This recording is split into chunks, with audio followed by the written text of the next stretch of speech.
Hello, everybody, and welcome to Bevvies with the boys. We're here in episode 3. I'm Munchballs. This is Dagda above me. We are the boys, and today for Bevvies, we are joined by Kelsey, Moser, and Raz. So let's do a quick old whip around and introduce everyone. So we'll start with you, Kelsey. For anyone that doesn't know you, can you give yourself an introduction and let everyone know what you're drinking tonight? Yeah, so right now I'm a coach for North American Academy team 100 Thieves. I have done a lot of history with covering Europe and China, so a lot of people still know me for that. But yeah, I'm here today to talk about Worlds and drink a Tin Cup Rye. I had a lot of thoughts about this because, I could have gone for something sweet, like a Makmira or Hakushu to celebrate the Chinese victories, or, something smoky for the spicy games. But, you got to pour one out for the North American boys. That's all I have to say.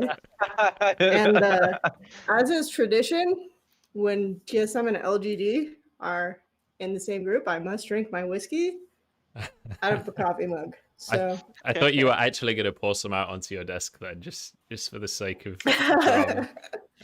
No, I'm too lazy to clean that up, so Yeah, it's not understandable. I'm right there with you. Yeah. And over to you, Raz. Do you want to give yourself a quick little introduction and let us know what you're drinking today? Yeah, well, name is Brento Raz Mohammed. I am the coach of an academy team for Golden Guardians, former color caster in the LPL, and yeah, what I'm drinking, I cheated. I'm drinking coffee.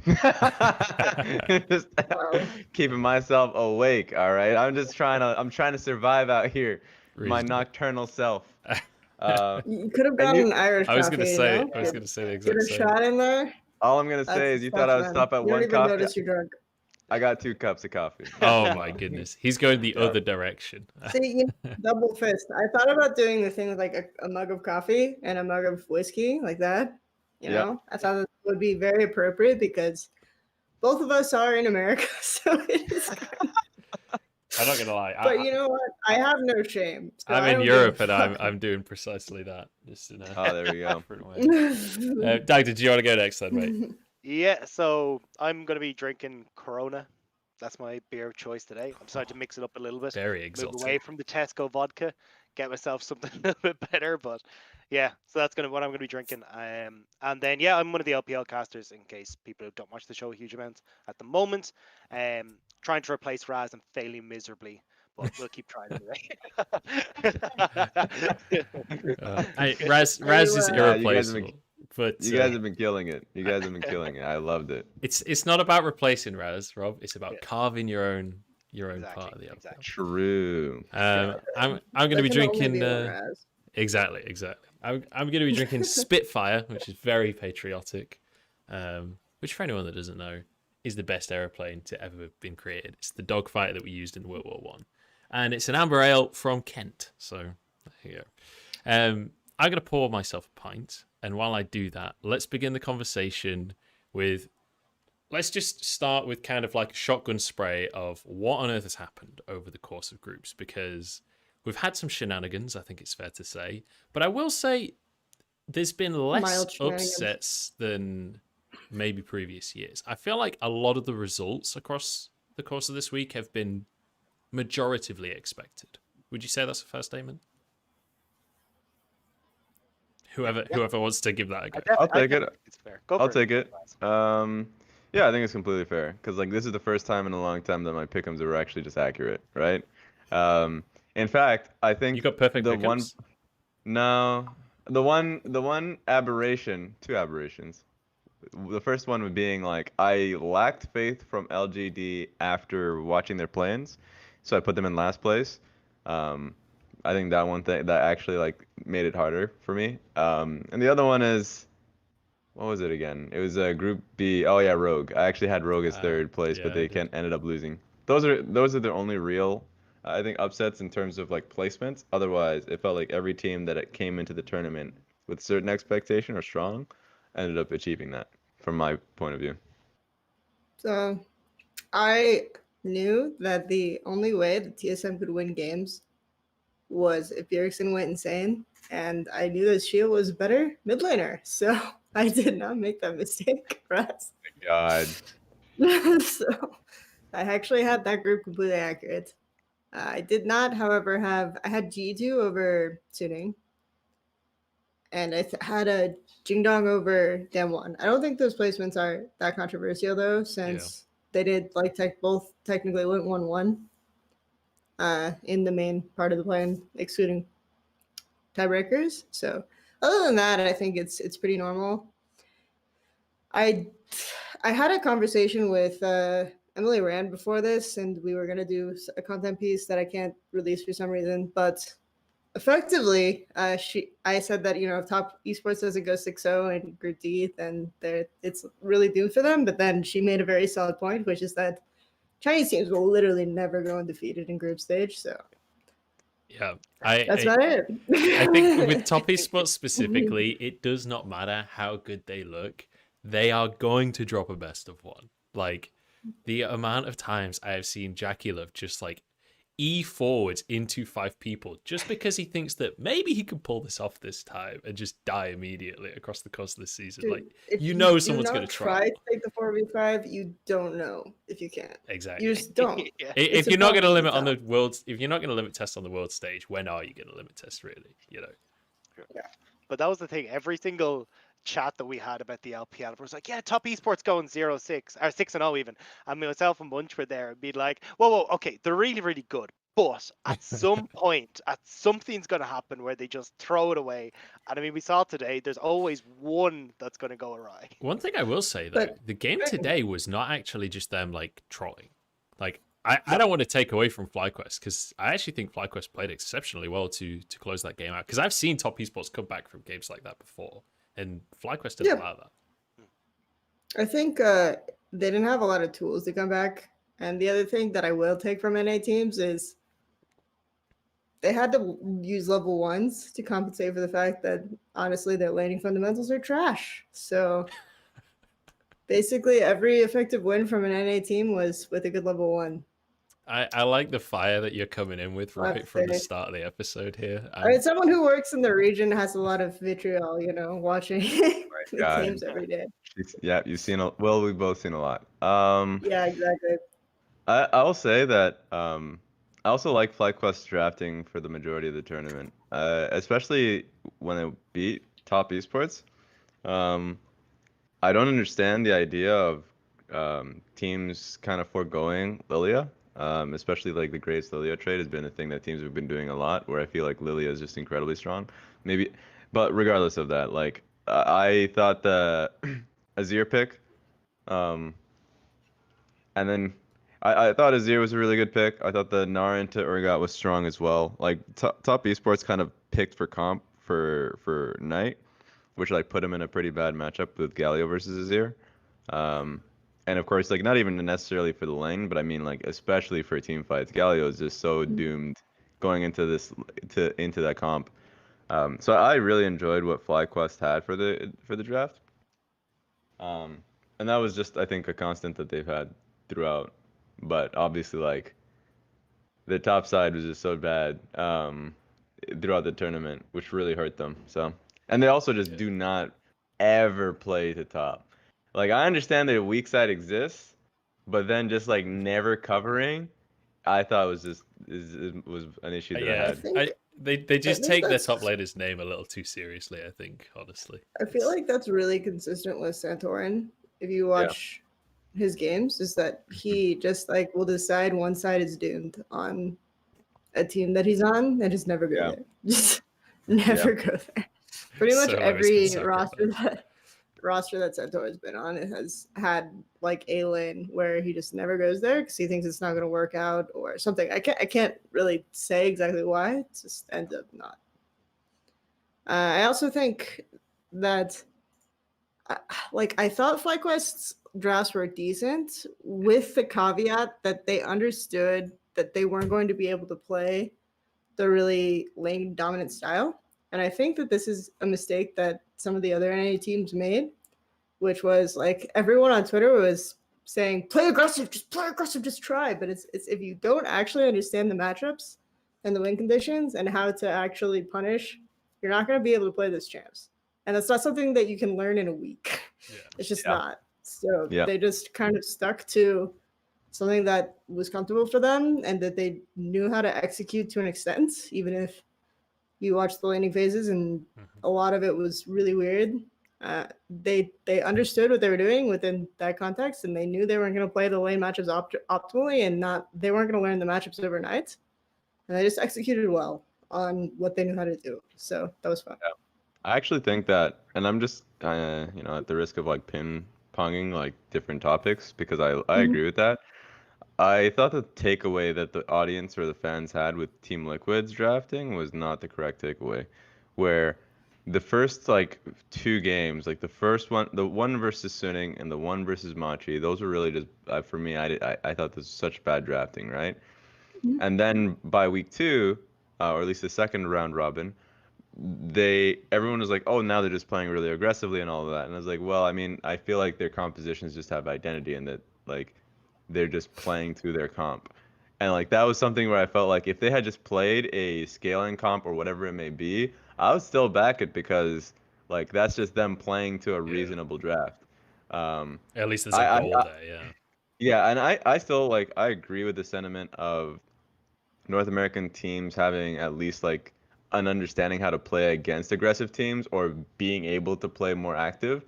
But I felt like the takeaway was like, oh, well, Team Liquid did well because of the, headstrong, like, Kalista set comps, whereas, like, well, I just think that they were much more mindful when they wanted in the draft. I think, so this is an interesting callback to Fnatic from 2018, which was, at the time, Marcus and Hillsong's landing was really god-awful, man. Like, Yeah. And Hillsong had huge champion pool issues. Everyone pointed to Reckless, I think, at that MSI. But Hillsong had to pick Braum, man, or Rakan. That was basically the extent of his champion pool, guys. Or Pyke, maybe. And then, so in Fnatic, Fnatic would basically just drill level 1s all the time to compensate for that because they would always start with an advantage on Braum. They wouldn't have to deal with it. And that's what it felt like because Team Liquid only won games where they had an effective level 1. So they prioritized the Zed pick, they prioritized the Pantheon pick, and then they just went into the jungle. And the LPL teams or the other teams were just kind of like, we can handshake this. And so they always got a kill. Oh my, They always got a kill. So they always went to lane with an advantage. And then you wouldn't have the situation where they played Kate Lux. And then even though they got the level 1 kill, they didn't punish it or they didn't do anything with it. You wouldn't have that situation, right? And they weren't like properly spacing the targets in that lane as well. I've been watching a lot of ProView and getting the most out of my $7 from Billy, but wait, how are you even paying? Oh my goodness, we're gonna have to talk about this. Actually, we can circle back on Billy. But the big thing is, I think you just don't have to necessarily play like super, super well if you're going into the lane with already an advantage because the other team won't want to trade with you or they will feel pressured not to, right? So you can play your lane the way that you feel comfortable playing it or the way that you understand the matchup, even if it isn't 100% perfect, and then just win the game that way. So I think that was something that was an adaptation that Team Liquid made, but it was definitely a masking adaptation for sure. And I mean, huge props to them because it was like there were a lot of discussions on Twitter of people saying, what if we just told NA teams that they were eliminated from the beginning? Well, that's usually the opposite story, right? Like NA teams just stick to trying to do what they're doing. And if they don't get coin flip waves from it, then they just kind of fade out. So it's good that they made some adaptation. Good that they acknowledged like certain weaknesses that they had. And that's for me the most positive takeaway from NA's Worlds, honestly. So yeah, I mean, I think with 2 teams going 3-3 as well, I think this is more successful than previous Worlds for NA. So thumbs up there. Maybe next year, perhaps.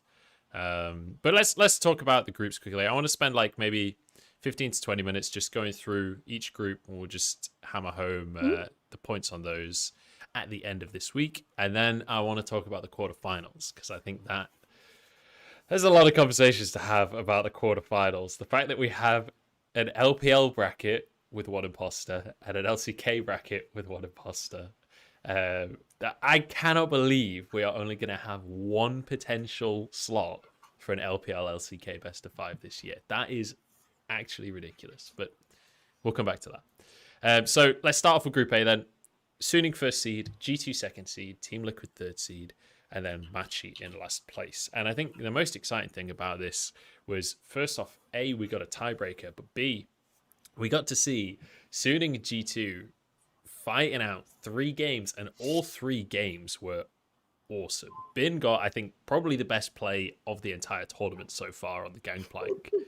Like, that I felt like that was almost the best of 3 series in of itself, the way that those last 2 games stacked together like that. But that, I think, was the most exciting part of the entire tournament so far, for me at least. Like, watching that final game between those 2 teams felt more important than just first and second seed. You know, that felt like a playoff game already. Yeah, I think those games are really fun to watch as a fan, which was was definitely needed, because there were certain groups that were just really boring to watch if you were watching it live. Yep. So Suning and G2, I think, great team fighters, and also I think Suning are just limit testers. Like, Bin will just there'll be moments where it feels like it. Like, he'll definitely test his limits, or just kind of go for a specific like fight or something when he doesn't have vision or like an idea of where people are. You know what I mean? So there are a lot of those that I really enjoy about Suning, and you get to see it out of SOFM as well. Real fun. I will say though, that barrel play, for me that confused me a little bit, because that was Suning deciding to go for Baron, giving Soul, and then wanting to fight anyways. I was so confused from that entire affair. But because if they were just intending the team fight anyways, then why not just actually go for the Soul, right? Just go for the Soul yourself. Yeah. Like, I'm not gonna lie, I was watching that as a Suning fan, and I was like, please don't fight them with Infernal Soul. What have you done? Oh god, it's all gonna end. Dude, I was so hurt. It was like one of those things where I was really concerned as if they were just gonna lose it. Yeah. And then the Bin play, I think the first barrel that like chunked them down to 50% HP was like, that one you get the vision advantage. But then when he gets pushed back and he flashes forward barrels, I was like, this guy is nuts. And I really wanted to see that level of Bin, because I think Bin in LPL playoffs I wasn't impressed with. I thought that he actually didn't perform. He performed like pretty averagely. But in the regular season, I know you guys watched his play. He was much, much better. And so I really wanted to see that Bin on stage, and we got to. Yeah. And the second barrel as well was like, there is a decently high chance that you just click one of the champions instead of the barrel there. And if you do, you pretty much just lose the entire game and get second seed. Like, that was a super high risk play. And I feel like Bin is in that category of players that is more than happy to just roll the dice on everything Suning have done this year so far and try and make that play happen. And he did, right? So you can't really criticize him for it. Are just that big brained. They knew that if they fought Infernal, they wouldn't funnel the 2 carries into the perfect spot for that barrel. You know, that's what they had it all planned for the whole time. No, realistically, this was a drilled play. Yeah, exactly. I was really impressed with Suning though. Like, an extension of what we saw in the regular split from Suning was just how good they are punishing mistakes from people. And I think G2 specifically in those series, well, I'm going to call it a series, were making a lot of mistakes in the early stages where they were given advantages over. But even outside of that, like the individual play, like Angel, who was someone that we kind of were like, yeah, he's good, he's kind of quiet on this team. I think he's had a fantastic performance in groups. I mean, Angel, the fact that he is a control mage player, everyone knows him as an Azir guy that sometimes plays Kassadin. And then he comes in against G2 and just slams Akali on the table and goes, hey, by the way, I'm a sick Akali and I'm going to tear up the entire early game and there's nothing you can do about it. Like, I did not see that coming. I don't think G2 saw that coming. And it's like, how do you pivot in a game like that when suddenly this control mage player that you've been prepping for is also an insanely good Akali player? Like, it was only his second Akali game of the entire year. Like, he played 1 game in spring, and that was it. I mean, I just wanted to say, like, his role on this team is just purely like kind of playing facilitator for SOFM. Uh-oh, are you jumbled? Is it just me? Is she dead? You're jumbled a little I'm bit, getting yeah. you through. I'm getting you through. Just there's a little bit of sparkling going on, but I think it's fine. You mean Kels, right? Or my leg? You're good, Raz. Kelsey. Okay, just checking. I didn't hear anything from Kelsey. Okay. Can you talk for a second, Kelsey? Are you good? Uh-oh. Kelsey, this is HughesNet all over again. We will circle back on this. Raz, in the meantime, do you want to continue your point? Yeah, I mean, I'll go for it. Which was, oh yeah, Angel has always been like the facilitating mid laner for his team, and like his primary role will always just be kind of like shoving lane and helping out SFM, and that's something that he's been really good at. And so like the fact that meta's changed to a degree where you can play Akali, and so and even to a certain extent, like I mean, Syndra's always been playable, but like some games are playing towards him, and I like that. He's able to like perform on that.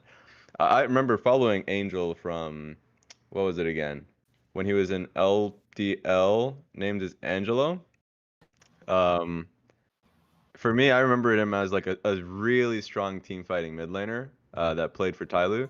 And like he was a great swing player, and I felt as though like he had strong mechanics and that he could be someone that you can play to, and then we're finally getting to see that. So I'm pretty happy about that. I think that's the big one. I think you're good, Kelsey. Now, are you? Sorry. Okay, yeah. Yeah. My laptop is crashing lately. I think it's okay. All good. If it happens again, just leave and rejoin. It can't be a China Talk reboot without technical issues, but I think I have a lot to say about this particular matchup. So I think G2 are really struggling in the meta. I think the reason Bin plays the way he does is you can almost see it where it's like, okay, I'm just going to play my lane like a psychopath, and I'm going to constantly take trades over and over and over again. And you think that that's like kind of like the Shy, but I feel like the Shy expects Ning to be there. He expects his jungle to be there. Whereas I feel like this is more of a directive of SFM, where it's like, if he's topside, then he's not doing his bot camps. So I'm going to get those. So I don't really care. What you're saying is Bin is like he's the Raptor agent. His entire job is distract Yankos so SFM can get Raptors. Is that what you're saying? Yeah, I mean, or Gromp. I think a Gromp is more, likely, or Gromp or Krugs, higher value camps like that on the opposite side of the map. The best example of this is literally this Sinning versus TL game, where literally the side of the map gets split. Jax is literally like he's playing Jax versus I freaking forget. It was Shen. Volibear. No, Shen? That was MCX. I was thinking of the MCX game actually. Yeah. The MCX game, Shen completely misplays the matchup and they kill him like 3 times, but SFM is 100 CS above the enemy jungler. Anyway. Yeah. And I was talking about the fact that like literally Bin knows that the enemy jungle can only be topside. It's probably behind him on Krugs, and if he decides to ever fight, he is just going to die.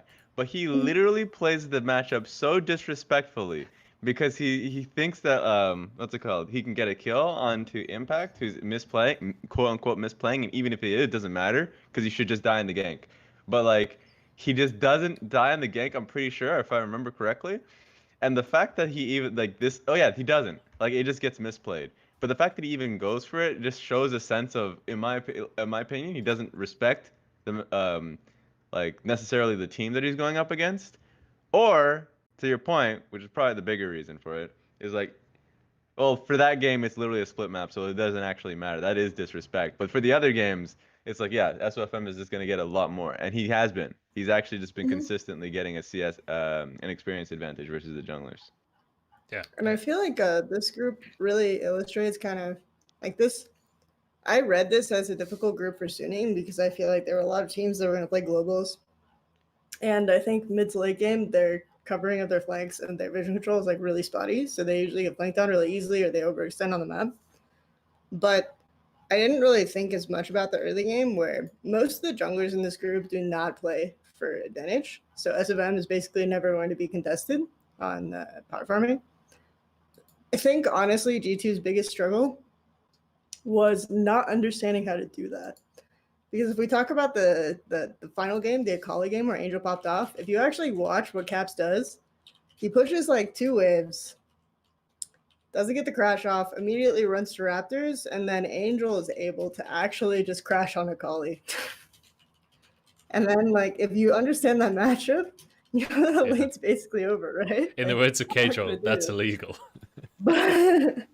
but the fact that they're doing that is just really strange to me, because it tells me that like they're misunderstanding kind of how to play for jungle, which is like they're saying, okay, we're gonna stack lanes to play for jungle, which I think you can't do on that team, especially with Caps, because that's how you've been winning all season. And it's not a good look. I think G2 are really, especially since there's a concept called gold value, which is what does the player do with the amount of gold he has. And I think Jankos' gold value is pretty low.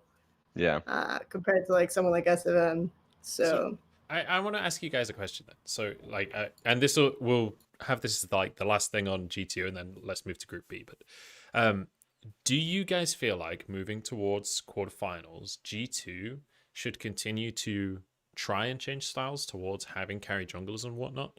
Or do you think that they should just double down on what has worked for them in the past, keep focus around mid lane, keep Jankos on what works for Jankos in the past, and kind of ignore the meta to some extent? Or do you think that that's just a doomed strategy from the start?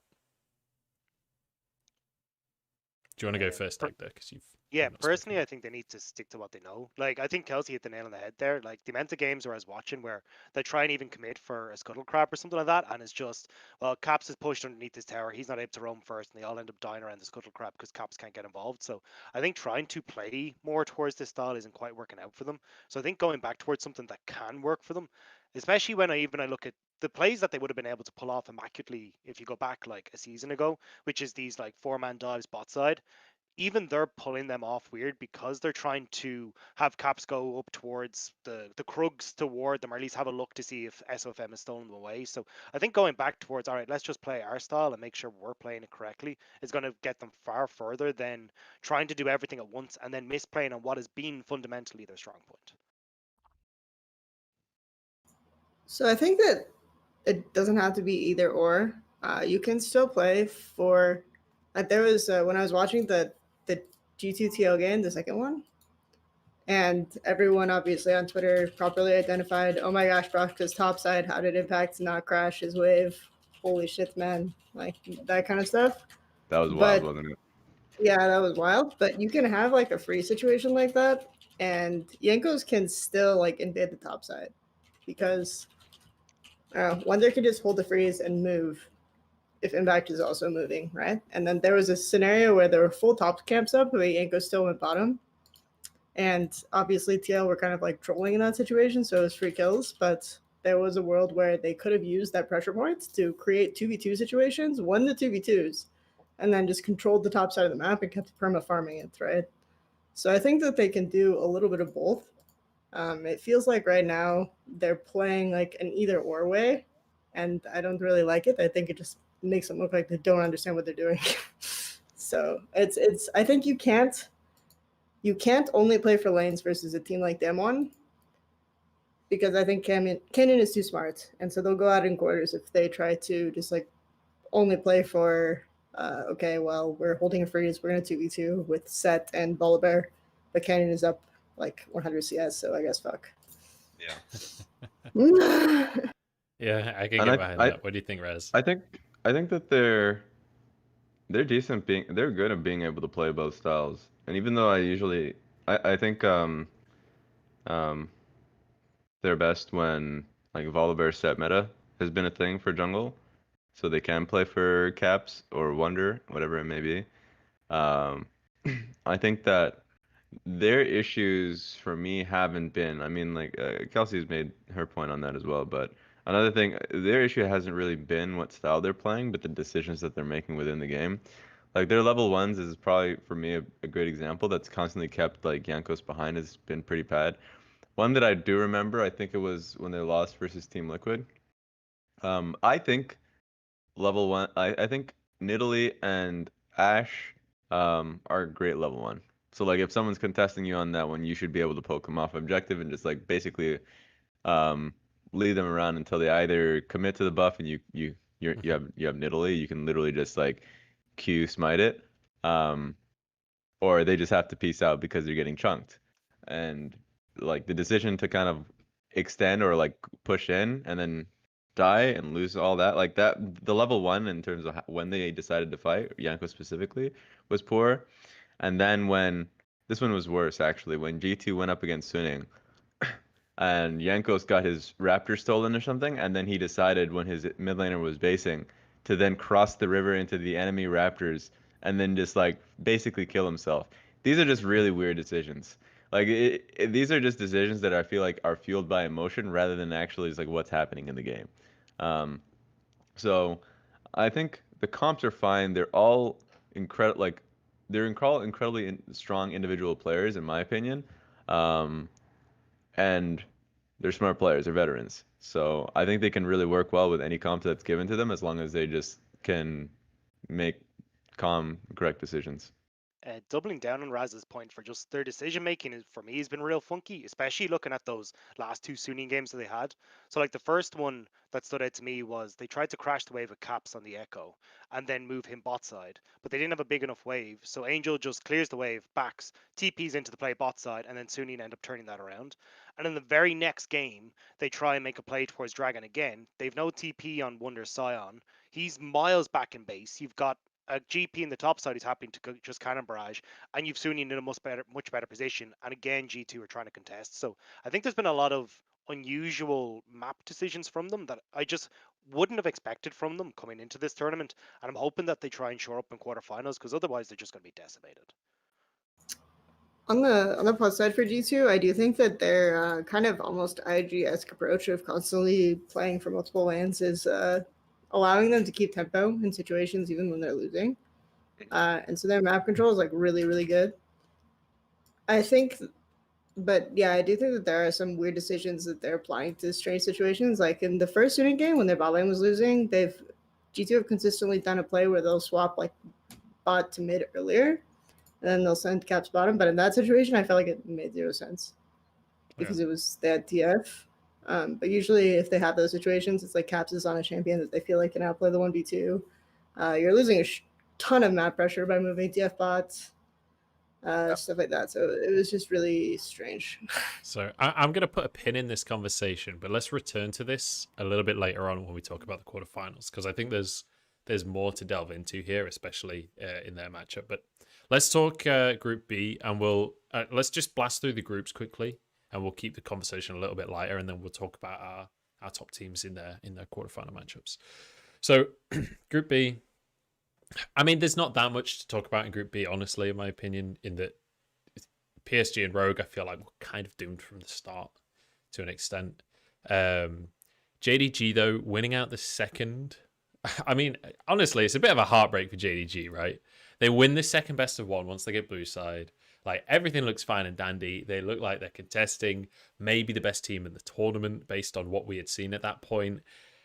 But they already lost to PSG. So they don't get the tiebreaker. They can't fight for first seed. It was a little bit like, JDG, this wasn't part of the plan. This wasn't how this group was meant to go. You were meant to fight for first seed here. I felt like that was just an unlucky game, if you will.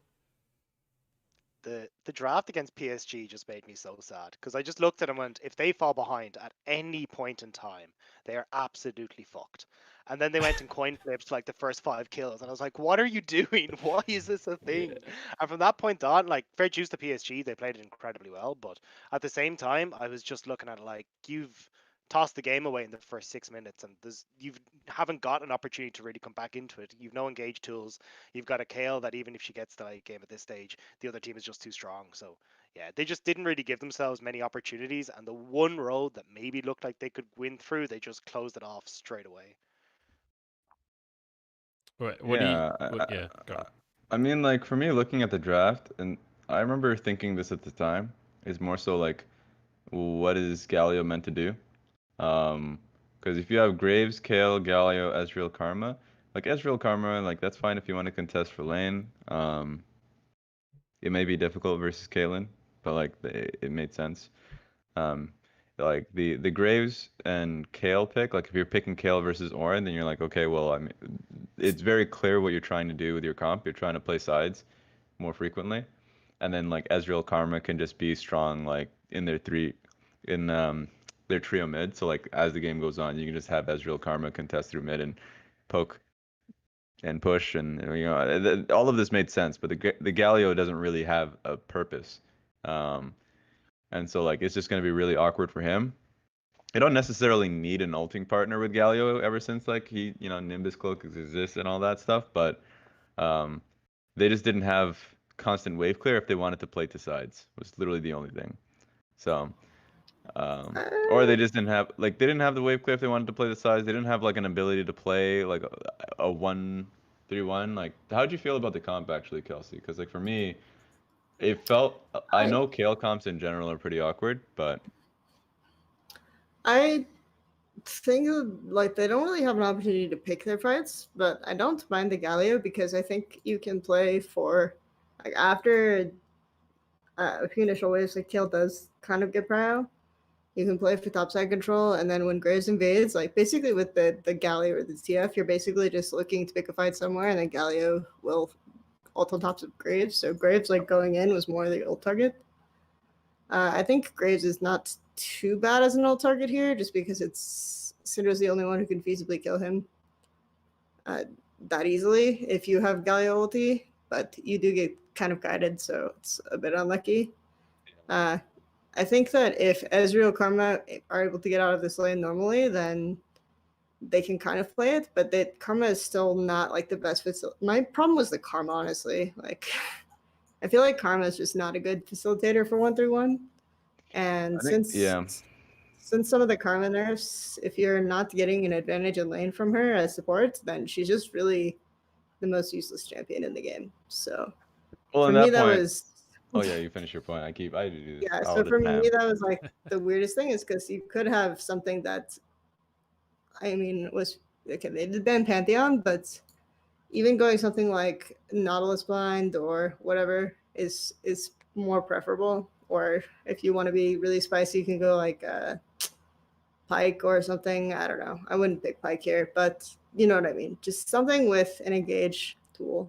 And if they go Kayle and Lux, oh well, you're probably forfeiting that lane anyway. So it's whatever. Right? Because like for me, the Karma pick, or at least what I valued in it, is literally just for the lane and maybe for like being able to kite in later fights, or like but if you're gonna have this struggle, then I wouldn't even pick Ezreal. Like, Ashe is available. I remember at the moment actually just thinking, why not just pick Ashe? Or yeah, actually literally Ashe is just the most easiest one to contest the lane. You don't even have to pick Karma there. You can just pick some utility if you can pick her, because you can just get 5-plated by Caitlyn Lux. I do think maybe the thought process was, we have Kales, we want something that has like some kind of carry potential, but yeah, you're gonna get. It just feels bad because you're like any other lane matchup feels like you're just gonna get 5-plated if you go Ezreal into Caitlyn. LPL has been really bad with like the disrespect Ezreal picks for most of the season, actually. I was gonna say this is not a Worlds thing at all. This is just an LPL thing. Like, I mean, that's the reason why LGD is at Worlds, is the disrespect Ezreal pick, and IG not understanding that Kalista, how to play that Kalista matchup. So, yeah, fun times. So, like, realistically, let's be honest, I don't think that this group could have, aside from like positioning between first and second, I don't think this group was gonna end a different way with two different teams coming out of the group. I think it was a little bit doomed from the start, unfortunately, for Rogue and PSG. I would have put JDG and Damwon in the top 3 teams at the entire tournament. I think, honestly, most people would. I don't think that's controversial. So in specifically the JDG versus Damwon matchup, then coming into quarterfinals, do you guys feel like they have Who do you think has performed better since they went 1-1 at the end of the day? If it went to a tiebreaker, can I get your guys' like opinions on how you think that would have gone down? I don't want to direct that at one person in particular because I don't want to put anyone on the spot specifically. But if someone has a You're saying if the match actually meant yeah, something? so obviously they went 1-1. Mhm. If JDG hadn't been upset by PSG and there was a tiebreaker for first seed, how do you think that matchup actually pans out?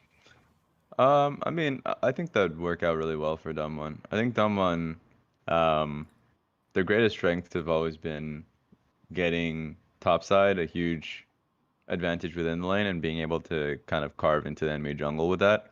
Like Canyon will just play to Nuguri, and if Nuguri is basically pushing his opponent into turret, then you just don't own that side of the map. And I think that Canyon consistently will get an experience advantage through that. So I just think that, oh yeah, and also just Damwon are just insane talented players. Like I know that people talk about Showmaker, Nuguri, and Canyon a lot, but Beryl has actually been performing really well this tournament as well. Like his Alistar flank, I forget which game it was that he had. I want to say this was actually versus JD. Yeah, I think it was actually the game we were talking about. No? Yeah. Or Where he got the Alistar flank, and it was just these kind of things that he's able to do, like pretty fucking creative. And also just his roam timings are, he's just been talented or is like really smart for the past few 2 years because he was here last time, and I said basically the same things. So I think he's a great support. I think this is a great team. I think they're also a lot more patient mid game, where JD at times, Blue Mao can feel pressure to force a fight when they don't necessarily have numbers. You guys have seen the tweet, right, where it's like just the screenshots of the voice comms, and everyone talks about JDG being the smartest team, but it's just snapshots of Luma saying like, we should probably fight. I'm bored. Can we fight? I feel like JDG like, have got. Let's kill them, I think Yeah, JDG have this reputation for being very slow. They're just slow in context of the LPL, not necessarily in context of League of Legends. Yeah, and like Luma as a player, you go. Oh, I was just gonna have a fun aside, which was like I was doing a show with these fantasy people, and they were talking about how Huanfeng and Logan are just really good picks for fantasy, and it's like, what? Like compared to what? Like, and then it's like, oh right, it's LPL, of course. Even though we don't play to bot lane, these guys are gonna have way more kills than every other AD in the tournament. So yeah. Anyway, go ahead. Oh yeah, I mean, what was I going to say? For JD, yeah, for Lumao. Lumao is an interesting one because I know a lot of the international fans will be watching him and saying, talking about how, you're right about the whole smartest team kind of thing, and how he like a great captain in that respect. I agree with that. I think the one thing that he's definitely not a lot of the times is like patient, and he's oftentimes someone that will just fight because even if it's like it feels like it's a 60-40 play and you don't have complete information, he's just the type of person to honestly just want to fight. He reminds me more of an Ignar than I would say of like or of a Barrel.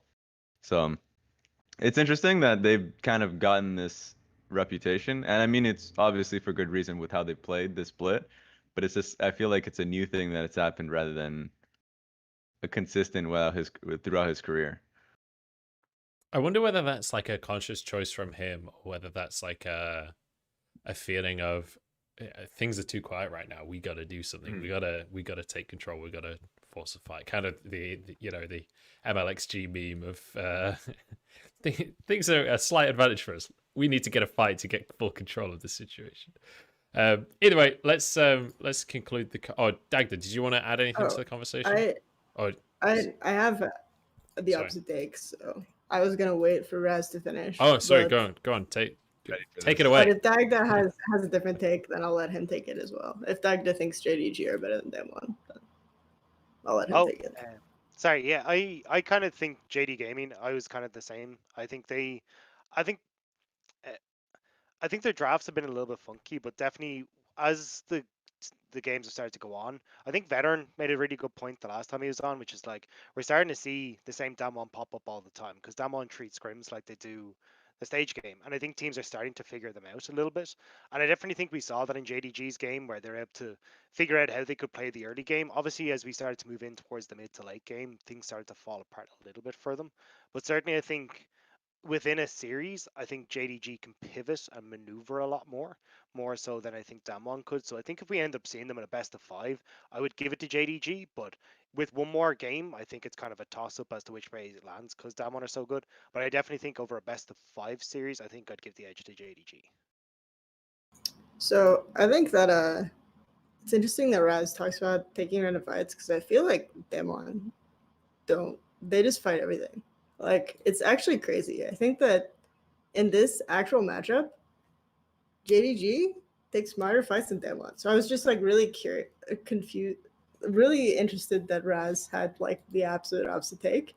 And I was wondering because it is an LPL team, right? If it's just like, okay, well, Korea's supposed to be smarter.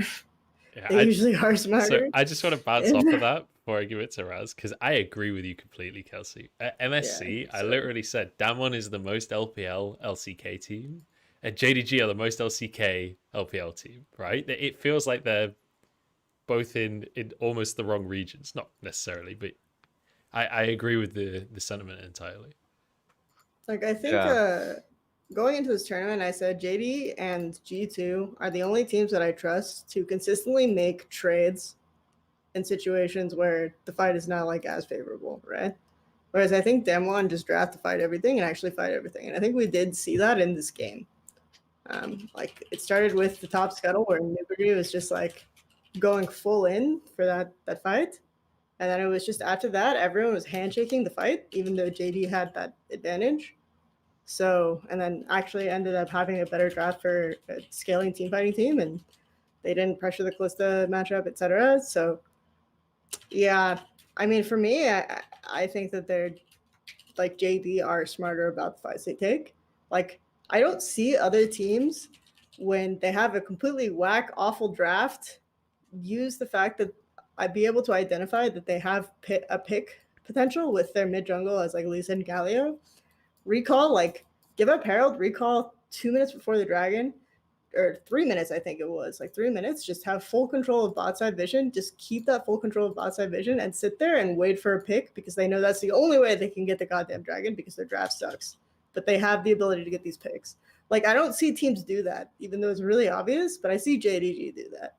So for me, I don't agree that Damwon are going to be more random and take more random fights. So well, I mean, the point that I made was more so like in comparison not to Damwon, but was in comparison to the fans' expectation of JDG, right?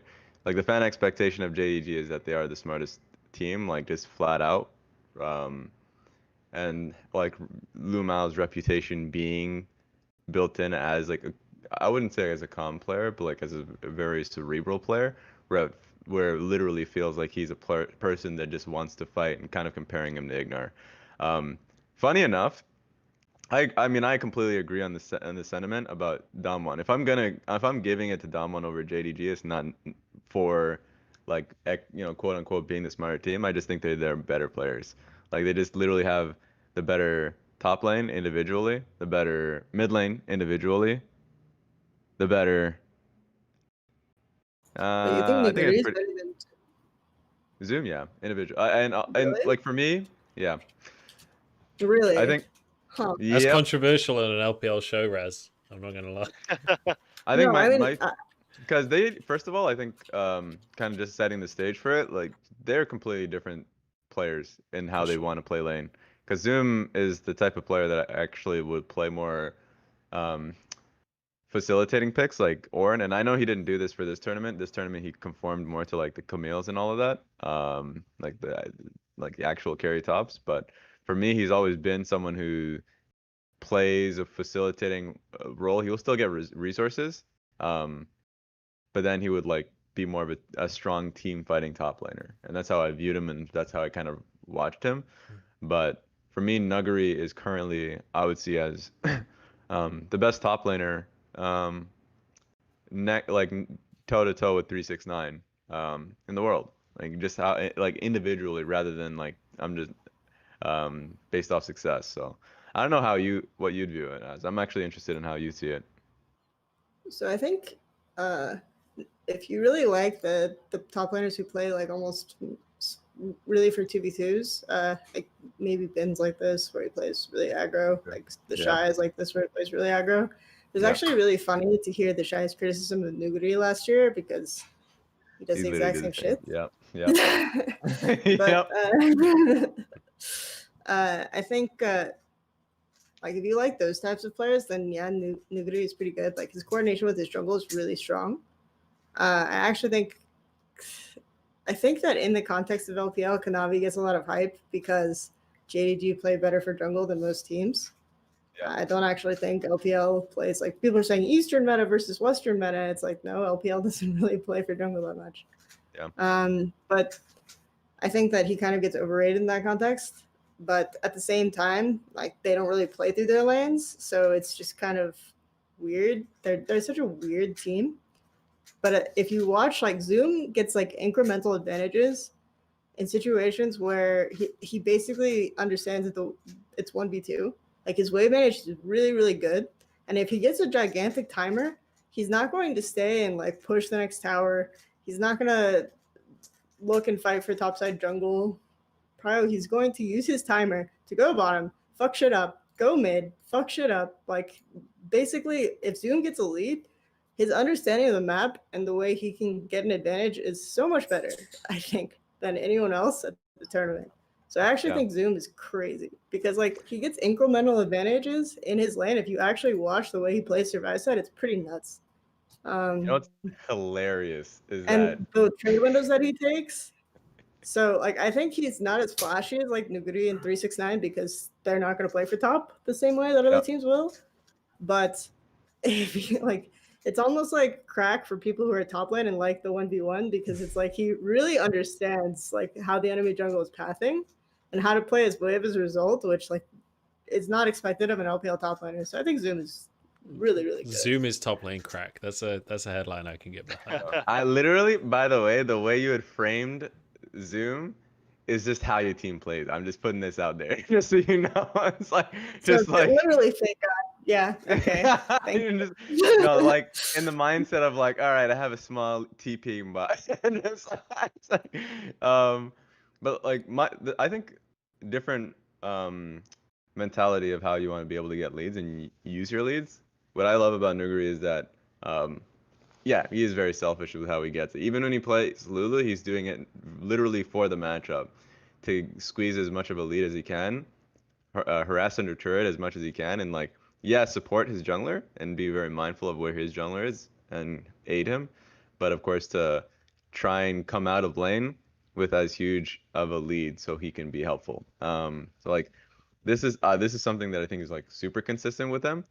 I still think they're like Zoom and Nuguri are just like kind of very different players, where I would say Nuguri, Ben, you already mentioned like the Shy, 369 to a certain degree. Like these are all players that I think are very like-minded, so it's like easier to compare these players than it would be with like with someone like Zoom. I'm trying to think about another top laner in the LPL that can, or like as in like one of the best top laners in the LPL that kind of fits that. Actually, who would you guys even? What would you put? The first top laner that came to mind is definitely. It feels like an insult because I was about to say Mouse. So yeah, I think it's so hard to do what Zoom does. Like it's so hard to be Survive Side carry. Like it's. And then the fact that we have been seeing him more recently get jungle pressure, right, and be able to carry the games from that position. Yeah. Get them that. And then dogs. And then dogs. I didn't even know she had a dog. That's the best thing about it. Yeah. She just can't talk because something's happening. But I'm just gonna say, like, I'm talking about Zoom and the dog starts barking. You know, dog. Even he's excited about it. Dog champ. True. Play Ornn. Just any dog champ that's possible. Play Ornn. Exactly. His Camille was. His Camille and Nectin are She's not allowed. She's not allowed to talk. By the way, she has a point. It's just not allowed to happen. Yeah. This is the People perfect are- time to start insulting. people are Okay, go on. People are answering the door for a door-to-door salesman. I don't know, man. Life is weird. Let's go. You need to have one of those little stickers in your window. That's the only way. I don't know about America, but if there's a just look sticker in out the the window, window? it's illegal to knock in the UK. Oh, what the heck? Yeah, I didn't know that. We don't mess about. I don't know if that law is enforced, but it is a law. Finish your point, Kelsey, and then we're already getting towards the hour mark, so we got to start to speed things up. Yeah, I don't really have much else to say. It's just like I really just think it's hard to do what Zoom does, like to not get jungle pressure and carry from survive side, and then just like understand wave management that well, and also just be able to mechanically play like Camille Renekton as well as he does. I think that's the key thing. Is it's like the full package, right? He's such a great tank. Weak side top laner if he needs to be. He's also an incredibly great carry top laner. Like there are in my mind like usually two categories of top laners, and that grouping doesn't cross super well in a lot of situations. Yeah, I was struggling to figure out a top laner that kind of fits his mentality in the LPL. I think Long Xing's pretty damn close actually. I would definitely put Long Xing. Yeah. I think the thing as He's well. a poor man Zoom. Yeah. Poor Long Xing. I think the thing as well is that like whether he's on an Ornn or a Volibear or the Camille, like his engages are next to none. Like he's the best engaged top laner that is at Worlds at the moment. Where even we saw it in the Damwon game, he's on the Camille and he still manages to get that 3-man hook shot, wall shot into the lot of them. And then we work so well with Lumeo. I think honestly, Lumeo's been getting a lot of the priority picks that allow him to do what he wants to do in this World Championship, where he's getting like the Bard, the Pantheon, the Set, these big playmaking supports that have given the opportunity to work with Zoom and get these engages.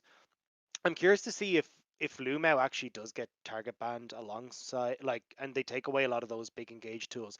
Are you able, as JDG, to just rely solely on Zoom? Because if you're going back towards the Camille's and the style that they're playing at the moment, I feel like that's the way you attack JDG in a draft, is actually not so much looking at Loken or Yagao or even Kanavi. I think it is getting rid of Lumeo and these long range engage supports, because their ability to just find these picks and set up fights that are so favorable for them is what are winning JDG these games.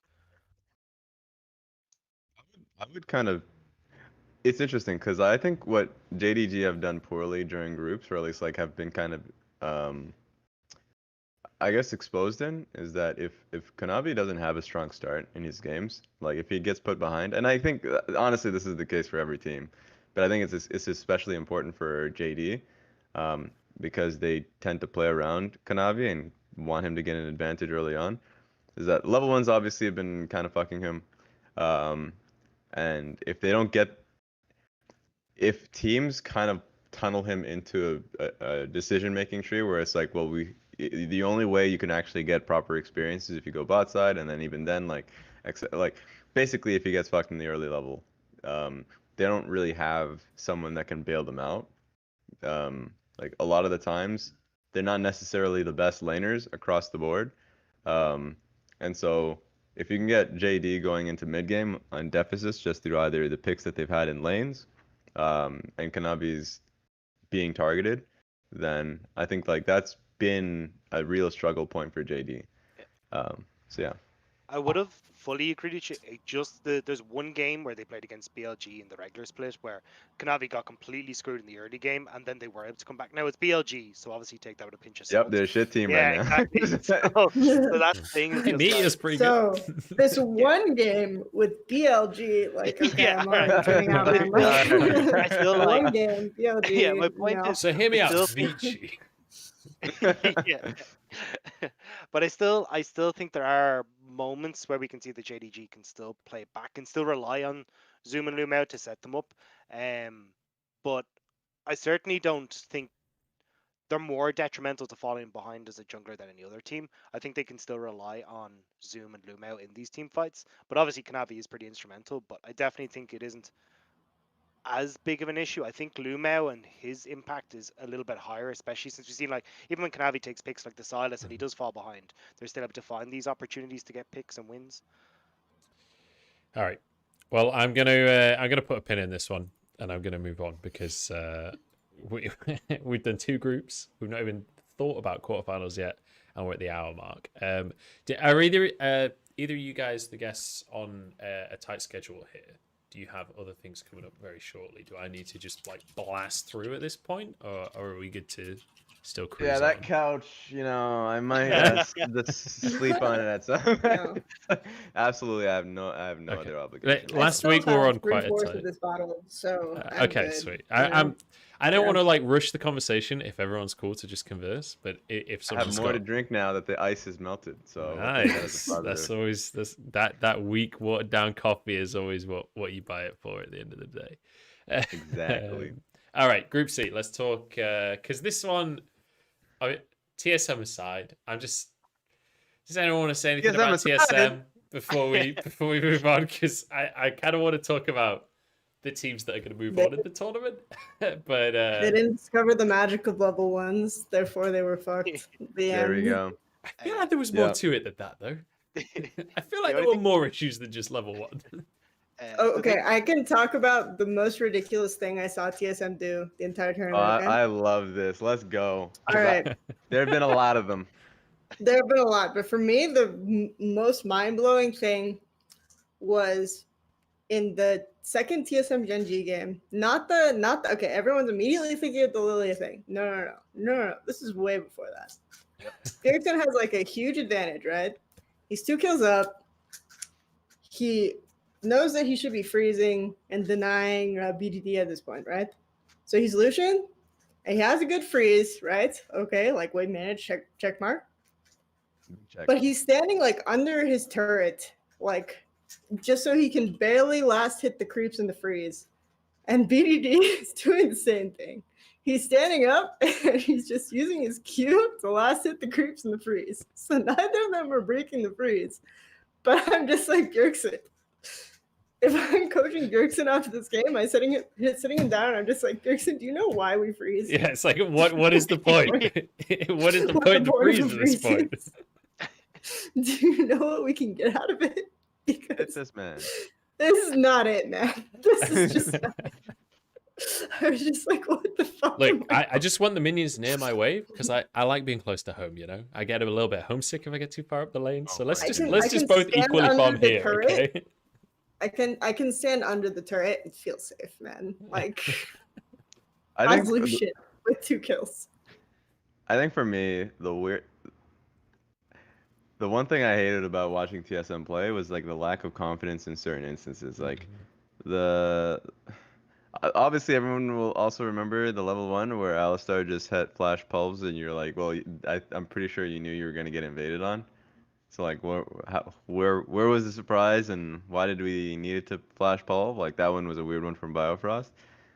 But then there was like, I think when they were already out of contention, where they go for a Baron play. Who was this versus actually? This was when they already had a lead. They were doing really well in this game. Man, everything just feels like a blur to me. Yeah, there's been a lot of League of Legends. A lot. But TSM was doing really well in this game. They forced for a Baron fight.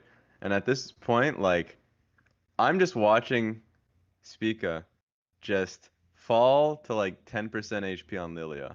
He's just so damn low on this it wasn't on this Baron run. Like they're just pushing for it. They can leave whenever they want. They're the ones forcing the play. And like the moment I see Spica just smite for help, when he like, early smites. Oh my god. no, but it's not even an early smite. I was like, you can't do this. Like you literally can't do this. Like what? Yeah. Who? It was at like 4,000 health or something. He's just doing it literally. But the point that I'm making is like you cannot do Baron at this point. Like you need one person on this team to make the call. Usually it would be the jungler, by the way. It's like that. It's like we're doing this. Are we focusing on the objective? Are we backing away? What's the plan, right? And it felt like they were just not confident because they were doing everything except for what was like the intended idea. If this man is literally hitting Baron, the rest of the team should be doing that, or at least like helping him, like so he just doesn't perish on the objective alone. And also, I'm pretty sure the right play is to just say screw it. Our jungler is way too fucking low. We can't do this. And so they should just all back away from the play. But it felt like they were just in this middle ground where I feel like a more confident player or whoever's communicating in this play, more confident team, would just make it very clear, and they would just be backing the fuck away. So like, I think nervousness or whatever it may be had a huge play because it felt like they were just making weird decisions. But like that was a few takeaways that I had from just watching their games. Moments that are just wild to watch. How much do you guys think that it was like the pressure on being TSM, being the NA first seed, and not performing in the first week was like, because that was a second week play, and that I agree that was a play like based on lack of confidence, right? How much of that do you think is like in their heads thinking, if I fuck this up, I'm going to be memed for the next 12 months of my life? Well, I don't know. My thing is, it's impossible to say the motivation or like even like if this person was nervous and if it was just them playing poorly, right? You can never really know a reasoning for someone underperforming it. So like me, I would never psychoanalyze like that, but I do think that that the mistake that I had made like mentioned was like on the second round robin. So for sure, in a lot of people's mind, if you have already fallen behind 0-3, there's a lot of expectation, there's a lot of pressure. People read social media. There's that aspect of it. So like I'm sure that there was some of it that was based off that. And I mean, they just had new players too on the stage. At least on like an international stage, like Broken Blade on an international, Speak on an international. And I feel like those two players are where they kind of based a lot of their plays around in playoffs. Like they play towards top side. It's pretty like that is like the backbone of their game. So it makes a lot of sense that like if things go wrong in that respect, that that like you just don't have the experience. Yeah, exactly. I think it's really, people call what NA does a stylistic choice, right? Which is to scale for late and fight. Yeah, that's true. It's not a stylistic choice. It's just not min-maxing, right? It's just not understanding what you can get out of the trades in your lane matchup or the win conditions of your champions. Like that's like such a weird thing, but it's, I know like LS was tweeting about it yesterday, and the DRX matchup was just like he was like losing his mind about DRX like not fundamentally understanding how their composition plays against enemy comp. But it's like for NA, I think at some point it starts at a much more basic level, which is the interactions between like the champions at the very beginning of the game, right? And then going on, and then that if you don't understand those, it's really hard to understand compositionally how they feed into each other, right? Yeah. And I don't know, like, because if you talk to a lot of these players, I'm sure they'll be able to tell you what their champ wants to do. But practicing executing it, understanding how to execute it, I think, is hard, right? Especially because they don't necessarily get the most matchup practice in solo queue, right? And then if they're limit testing like psychopaths and scrims, they're probably being told that they're ruining the game for the rest of the map, you know? So it's one of those things. On top of that as well, it's like, even if you know your goals as a champion throughout the game, like your goals as a champion change depending on the composition that you're playing as well. And if you, especially coming into Worlds, when I think a lot of teams have had to kind of change their styles a little bit, that becomes even more difficult to expand that understanding. But I just think there's just like it's definitely that, but then when you're confronted by how little you know compared to the teams you're scrimming against, it's easy to look like you know even less because you lose confidence in what you already do understand, right? You lose confidence in what you already know you can execute because it's not working in scrims. And so then you just look like you don't know anything, which I think was a big TSM problem for sure. Like all of those factors compounded, which is like, okay, holy shit, we're behind. What do we do? And I think that's a really easy lens to apply, which is like, I've seen a lot of players who will advance from one level to the next, like go from manager to academy, solo queue to academy to LCS, and then be just confronted by, oh my gosh, there's such a gap between these levels. Everything I thought I understood about the game is wrong. I don't want to make any plays. And I can imagine going from LCS to the world stage is really similar in that regard. So. Yeah, I think for me, I think the mentality a lot of the times is not necessarily that they don't know what their comp does, because I think that's something that the community will say a lot of the times. Because I'm sure that the players they go in, they recognize what their champions do, what the comp is intending to do, um, and like so it's very clear what their goals are. But the problem that I see so many times is like they just don't. It's either that they're super risk averse, and it's basically what you're saying in min maxing that they really only draw the lines of like we're gonna fight for this dragon, we're gonna fight for this herald, we're gonna like there are so few objectives that they're willing to fight for or really claim. Where if I'm watching like the best LPL team or the best LCK team, that you're always getting more. That there are that Raptors is an objective, red buff spawn is an objective, that Yeah. Vision Every little is one, minion is another is an thing. objective, yeah. Like it's like where like for instance like basically if you're placing a line in defensive vision, like people if someone actually crosses that line that you're willing to fight for it, where in a lot of the games that I've seen from LCS, it's like they don't want to throw a game at that fight. If the person crosses that line and clears their ward, they're just gonna let them clear that ward, because they'll look up and say, well, dragon's coming in a minute's time or a minute's 30's time. That's the objective that we want to fight for. We don't want to fuck up when we get to that point. On that, That's one thing that I kind of like. That's one thing that I really dislike, is that they kind of only fight for one objective, and even then they don't team fight optimally. Mm-hmm. And they're going up against like teams that literally have skirmished consistently. I mean, If you aren't going for and don't understand the power of like these small things and you haven't tried, then it's really easy to not know how to team fight too, I think. Yeah. Especially when you're against teams that team fight for everything, right? Yeah. I just want to let Dagda talk because I feel like he's been holding a point for a little while. Sorry. I just wanted to double down on the points both you made with the min-maxing. Was Mark Z actually had a really good video that he broke down on it, which was like TSM going for this bot lane dive, and they managed to get there's like 5 of them diving onto 3 members underneath the bot lane turret, and they end up going underneath the turret and they get a kill. But it's easy for Broken Blade to back away, tank turret, and they can pick up every single person in that trade. But Spica is the only one that actually goes aggressive in the play, and everyone else from TSM backs off. And it really does showcase that point of the min-maxing is like, well, the play is to go for this bot lane dive. Oh, cool, we got 1 kill, we're going to back away, we're going to be happy with that. Whereas other teams and other regions will look at that go, no, we can pick up everything, versus just, hey, look, that 1 successful play, or we got that 1 successful kill. And I think that's the big difference when I look at them, is that like they can read what they're supposed to do, but it's not the, hey, this is exactly how much we can pick up here. And kind of bouncing off of both your points, one, the min-maxing, but also not wanting to throw the game away in that singular play.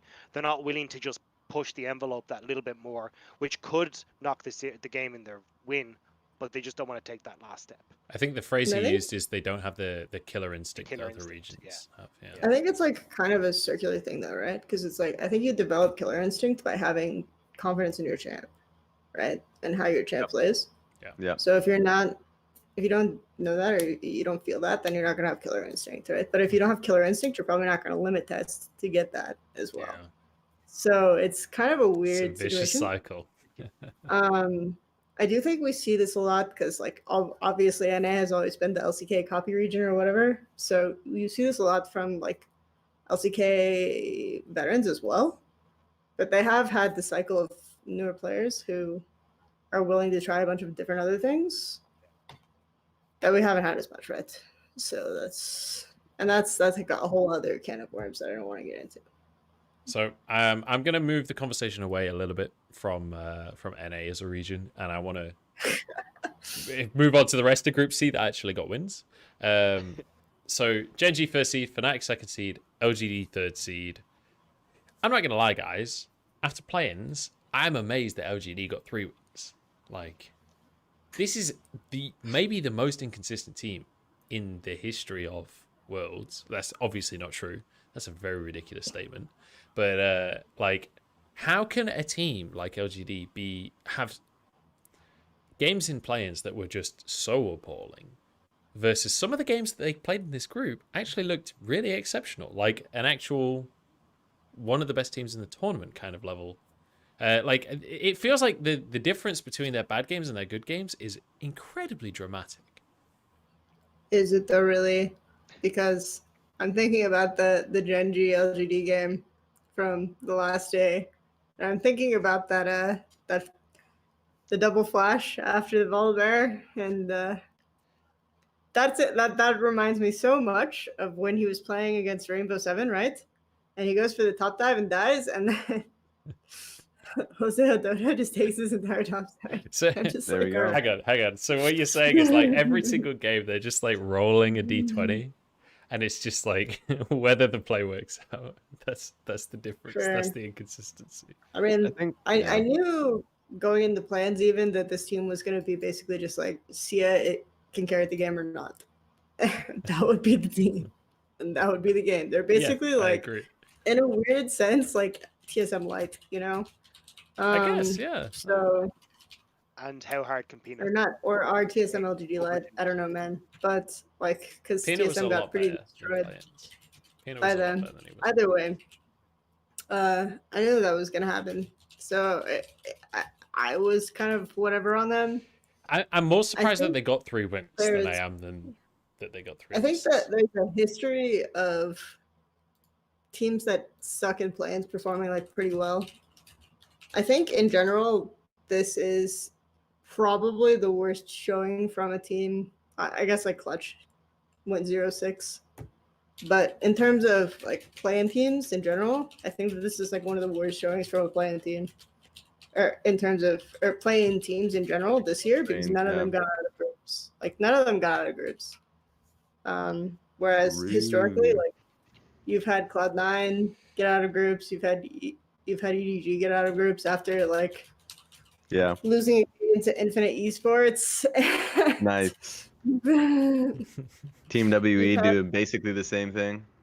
Yeah, you've had Cloud9 Okay. go 5 games versus Gambit and destroy Genji and Vitality or whatever, and Yeah. then have like a 5-game series against WE. So I think it happens, you know, like it's just, or not W. No. That was the year that they beat Longdrew. Was it? Yeah, it was. They had a 5-game series in play-ins to get out of the group, and then they 3-0'd Longdrew in quarterfinals and mid-semis. So Yeah. for sure, like there have been teams that like figure their shit out in play-ins and then do well. So I don't think LGD was that weird to get 3 wins based on that. Fair enough. Yeah. My thing on LGD was that I think Peanut is a bit of a coin flip player, just a little bit. I think he's talented. I think his Kindra's great. I think he's really greedy. Like that death that he had to like that dive topside. I think that's what you literally mentioned. So, yeah, he's the type of person that he'll for sure like lose a game for his team because they play through him. They'll just funnel resources to him. They'll play and get him, Scuttle Prio or Kindred marks. So like he will either play really well or play insanely poorly. But Xie is the most consistent player. And Longxing, man, Longxing I think played, if I'm remembering this correctly, I think Longxing, yeah, he actually is hilariously good. When his jungler got destroyed topside, and then Longxing was still able to actually play out team fights insanely well on the Renekton. He's somebody that I think is really consistent, strong under those circumstances. So they do have talented players. Like that is the case. A lot of their team play and actual focus on objectives is really hard to watch. And to the point that you actually made, like the question that you asked, Munch. I think in play-ins, they really underestimated their opponent. There were many times where I felt like they greeted for waves when objective was coming up, and it was just happening consistently. and I was like, this is the most basic shit. Like, their Drake is coming up. Get your ass to mid lane. Have you not hit Push tab in a out, while? like, control it. Like, but they would just Get miss your these ass to mid windows. lane. The most commonly said phrase in NA. 4 people move up mid, please, everybody. But like they would just be late for these objectives versus literal playing teams, and I don't want to just like badmouth. They're really bad teams, and I just don't understand how this was a thing they would constantly do. So I underrated them. Like I just thought that after watching that, I was like, guys, this is. I don't care how like I thought they would go last after their plans performance because they were kind of messing up the most consistent play that you can make in League of Legends, which is the dragon setup. And then I guess I don't know, I guess that they were just better players. That's it, versus TSM. And they honestly surprising. they took those games into more consideration. Also, I just thought they played more team fighting. Like that, they moved away, pretty sure, away from like 1-3-1. They disowned that shit after they lost to Rainbow Seven on that. So they just played a lot more consistently around playing for and focusing around major objective team fights, and I thought that did a lot better for them. That's how they'd succeeded in the LPL, so I can totally get behind that. True. Very I true. think the big difference for them now, though, was I think Mark really stepped up. Like to put a little bit of at least polish the shit a little bit. I think Mark really did look a lot better. I know, but Mark It's still a turd, but it's polished. Yeah. He really impressed me. I think him being able to get out of lane and actually have an impact in the early stages of the game, but also his ability to have these big impact moments in team fights, which is what was really lacking in the summer split, where he would either miss abilities or be in the wrong position or not quite be able to even have the confidence to get fights started. I was just from that point of view impressed by the growth we saw from Mark, especially coming onto the world stage. Like this was his first time going to Worlds. I didn't have the highest expectations from him, especially as Raz was saying after playing. So just to give a little bit of credit there, I think Mark really did step up. So I do want to move the conversation on a little bit here because OGD didn't make it out. I want to talk Genji and I want to talk Fnatic. I'm not going to lie, I'm bursting for the bathroom. So I'm going to kick the conversation off here. I'm going to nip to the loo. But let's talk Genji, let's talk Fnatic here. Because I feel like while they're both making it out of the group, they're stylistically quite dramatically different teams. And I have to say, Fnatic especially, coming out from what we saw from them in the LEC versus the team we're seeing at Worlds, it actually feels like a pretty dramatically different team, like the way that they're playing. And I feel like Fnatic is playing a much more aggressive style of game than what we saw from them in the LEC. You go on this one because like I wouldn't actually. Yeah, I'm interested in what your take is, Kelsey. Okay, so I think Genji and Fnatic are another example of the idea that the East-West jungle read on the meta is like different, or because I feel like I always think of Fnatic in my head as JDG light. They don't have lanes that they really play through, and Selfmade has to basically carry the game. I think like the primary difference between the JDG Fnatic discussion is their bot lane is pretty good. Yeah. And their top lane is okay. You know? Yeah. No flame on Bippo. I felt like the top lane pool in this group was not insane, which is part of the reason why you also saw Long Xing look really good. By the way, if anyone wants to know the mystery between LPL Renekton's and other Renektons, they say flash for dragon fights. It's crazy. I know. Incredible. Insane. But anyway, I think that's like one of the big things for me is just that they're basically like slightly more bot focused, but they play a lot like JDG. Or they try to, in terms of getting self-made ahead. And then Genji, I think, are very, very bot focused generally, which is why it was weird to watch them in play-ins. Just I think that their play like Ezreal and stuff or group stage play like Ezreal and stuff. It just felt really strange. For example, I've consistently seen. I know that you guys talked about it on the last episode where you thought it was weird. I think one of the guests thought it was weird that BDD gave up waves. and with bot, but I've seen him do that in LCK so much. Just like, I have to help my bot lane guys. I'm gonna dip here, and you can have. I'm hard winning mid lane, and I've denied this guy like 3 waves of CS, but I'm gonna go give him back 2 to go bot and help these guys. So I've seen that so much, and it's really interesting to see them play like that. I also think Clit is like very focused on bot lane. Yeah. So for me, like Genji's win condition is don't do the Ezreal disrespect, right? Pick like a good counter pick bot matchup. Play really aggressively. Whereas Fnatic is weird because they're Fnatic or they're JDG lights, but they don't play as big of an expansive a pool as the carry junglers.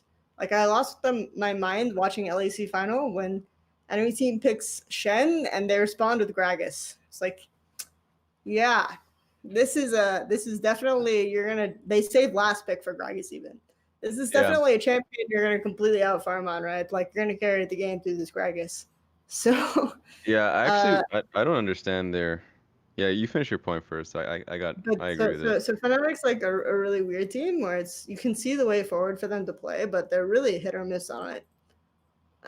And they have, I think, mid lane, a big mid lane weakness, which a lot of people have harped on, so I won't. Top lane depends on what kind of crazy counterpick Whippo has, and bot is pretty good. I think Hillsong is Boomer, but really understands how to impact the map, like Boomer mechanics, but really understands how to impact the map really hard. So that's a big advantage they have. I think versus, like, we'll talk about this later, but versus their quarterfinal matchup, their best advantage is using support jungle and trying to carry with that.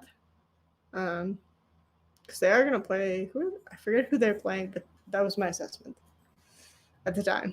I think it's Shady. TES. Oh god. Yeah, I felt like their lanes are like really doomed, but they can try maybe to support jungle carry, because I feel like TES support jungle's energy is not as great. We'll return to the quarterfinal conversation anyway. Raz, do you want to bounce? So let's see, which one did I want to kind of hit on that I agreed with?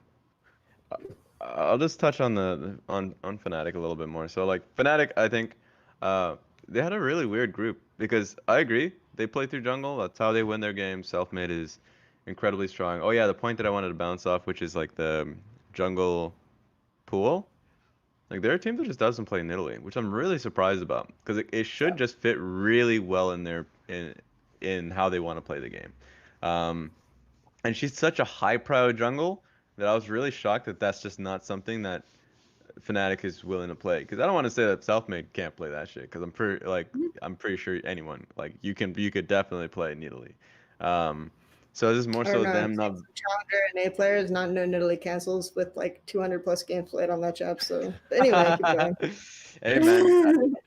But yeah, like I was really surprised by it, and I think even if you're not the best Nidalee player, like we've seen Clear Love Nidalee, like it's just if she's in the meta, you have to play her. So I think that's something that will. She wasn't even in the meta when he played her. Whatever. That's true. I will defend Clear Love until the day I die. That's all I have to say. Except for the Nidalee play. But yeah, it's really shocking for me. But that being said, like for sure, strong jungle that they can play to.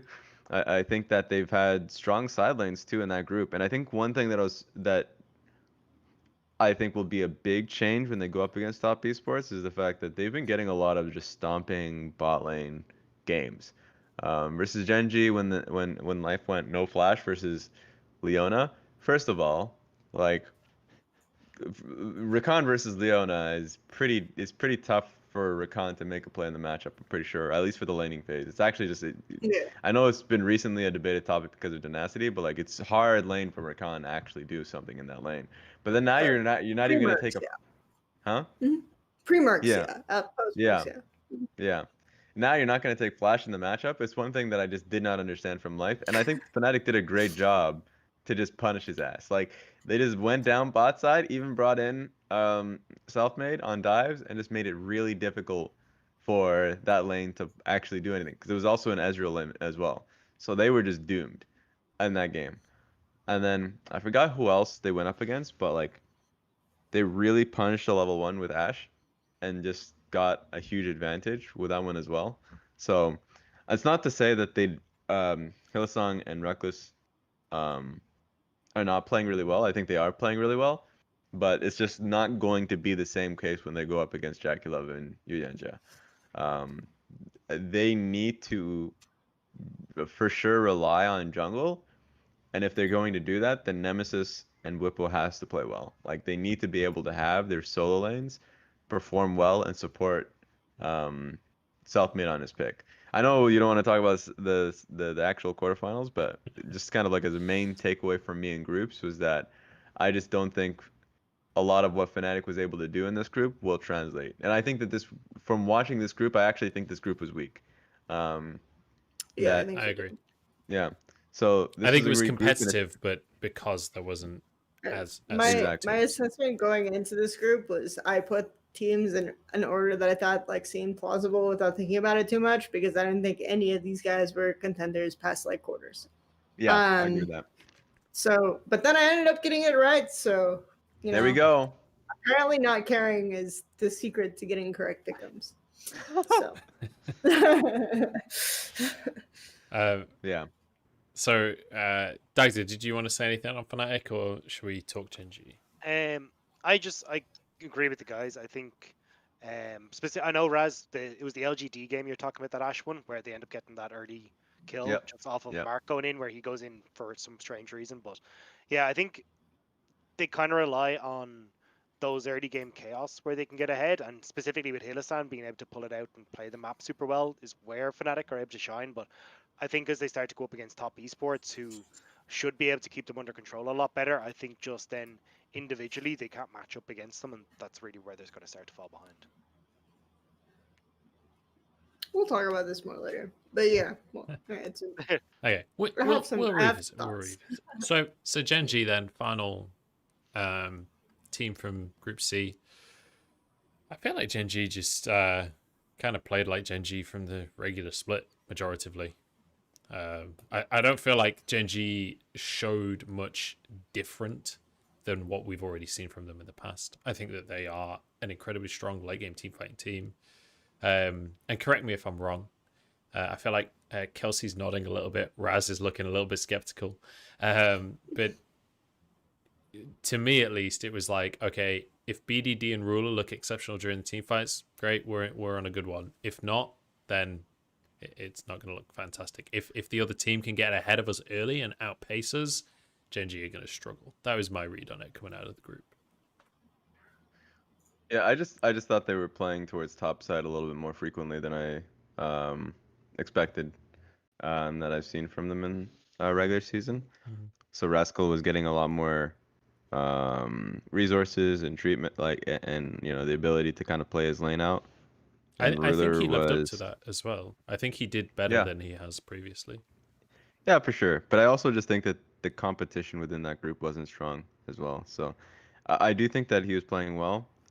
It's just something that I've realized that, and I said this on broadcast, which was they kind of showed that they can play through multiple lanes, that they have BDD and Clid can play to top side. But when it comes to pressure moments, I want them to play towards Ruler, because I think their bot lane is their is their strength. That is how they win games, is through their AD difference. But yeah, I think they're just trying to be more flexible, which can harm them. Ruler gives them life. Oh my God! Stop! Stop! Stop! I can appreciate a good pun, but oh dear. All right. Well, I don't think Genji's that interesting to talk about, to be honest. So I'm just going to move on to Group D, if that's all right with everyone. So Group D, obviously top esports manages to finish first seed, Dragon X is second seed, FlyQuest going 3-3, tying up with Team Liquid in the end. And unfortunately, Unicorns of Love 0 and 6. I was really hyped on Unicorns of Love after play-ins. I was really excited for them. And then they completely got destroyed in the group. I actually don't even remember. I thought they at least got a game, actually. No, 0-6. Because I predicted them like twice, maybe 3 times. I thought they were going to upset, and it just did not happen. I thought they... Yeah, that's fair. I figured that they could get a game, but I was not remotely high on them. I like the wacky picks. I thought that they had more of that up their sleeves, you know? I mean, they misplay their wacky picks. Like, their wacky pick, the way they pick. I spent a lot of time on Zig's bots in NA Academy. True! Oh my goodness. On Zig's bots. And last night I get a message from my AD carry, and he's just like, Gadget Zig's bot is not it. It's like, agreed. Agreed, by the way. Oh my god, I forgot about that. So don't go too deep, but like give me a little bit of surface level on what's so not good about that. I think that their drafts are really good. So like UOL drafting is like generally really good, except for given accepting the fact that they blinded Kassadin versus the only thing. That's the only thing. PoE. Like that was I like the daring there, which was like I'm blinding Kassadin versus PoE because I don't think he can play AD champs. I think that's a fair assumption to make, given PoE is like generally accepted champ pool. I kind of like the balls on that draft, but in general, like don't blind Kassadin, guys. It works for them in play-ins because obviously, like blinding Kassadin is like saying you're not gonna pick Talon. I know you're not gonna pick Talon. But in general, you know, and then I was part of a team that blinded Kassadin and enemy mid picked Talia, so you know, shit happens. But oh my god. A shout out to Vitality Jizuge. Anyway, but the reality of the situation is they get a lot of advantages from draft without really understanding how to min-max the matchups. So it's like the draft itself is good and that carries them pretty far, but they misplay the champions that they have and they misplay like the game in general. So that's why they get huge advantages from drafted plans, and where a lot of other teams like just misplay in general. And then going into main stage, they're not going to do as well.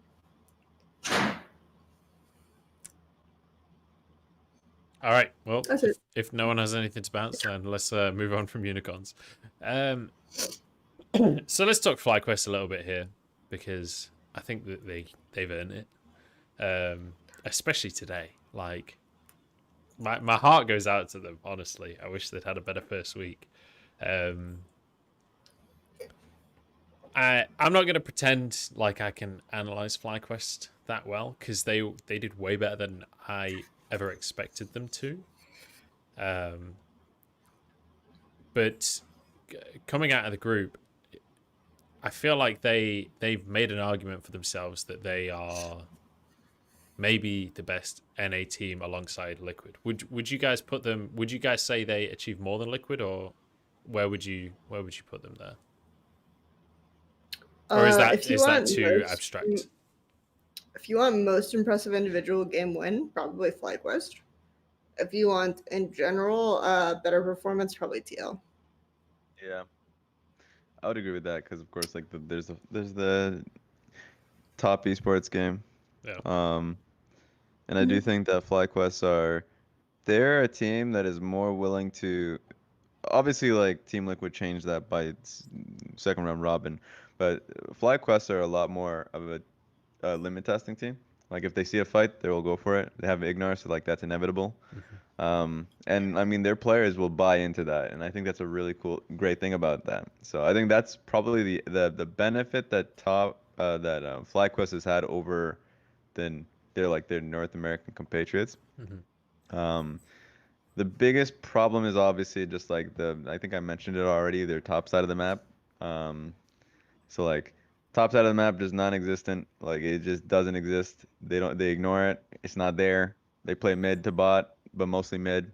Even support goes mid, and they try and get Power of Evil as large of an advantage. Or Santorin gets his own jungle advantage, which I think is a great way to play the game. But like you got to be able to cover your top lane when he's getting in certain instances, or at least have answers when they're going when he's A gonna get dove, or B is crashing a wave and it's dangerous. Like all of these things that I think that their solution is to do nothing for, which can work in North America, but especially in this meta, it was heavily punished where you're playing towards topside carries.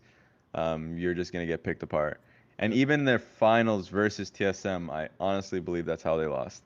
Was that they're a team that's forced to draft as well as they possibly can to kind of absorb Blow's top lane, while at the same time emphasizing getting a strong mid jungle duo and strong team fight, like just basically a self-sufficient bot side. So like this is something that they can do a lot. But if they went up against some of the better teams that are flexible, wants to play carry tops, and can contest a mid 2v2, like I think they ultimately are put in a really bad position. So I still think that, to answer your question, because I went on a little wild, I think Team Liquid are the better team, in individual performance and consistency. But FlyQuest isn't too far away from that, and they also had the harder group. So yeah, definitely, especially in the first seed position there. Sorry, go on, Kelsey. I think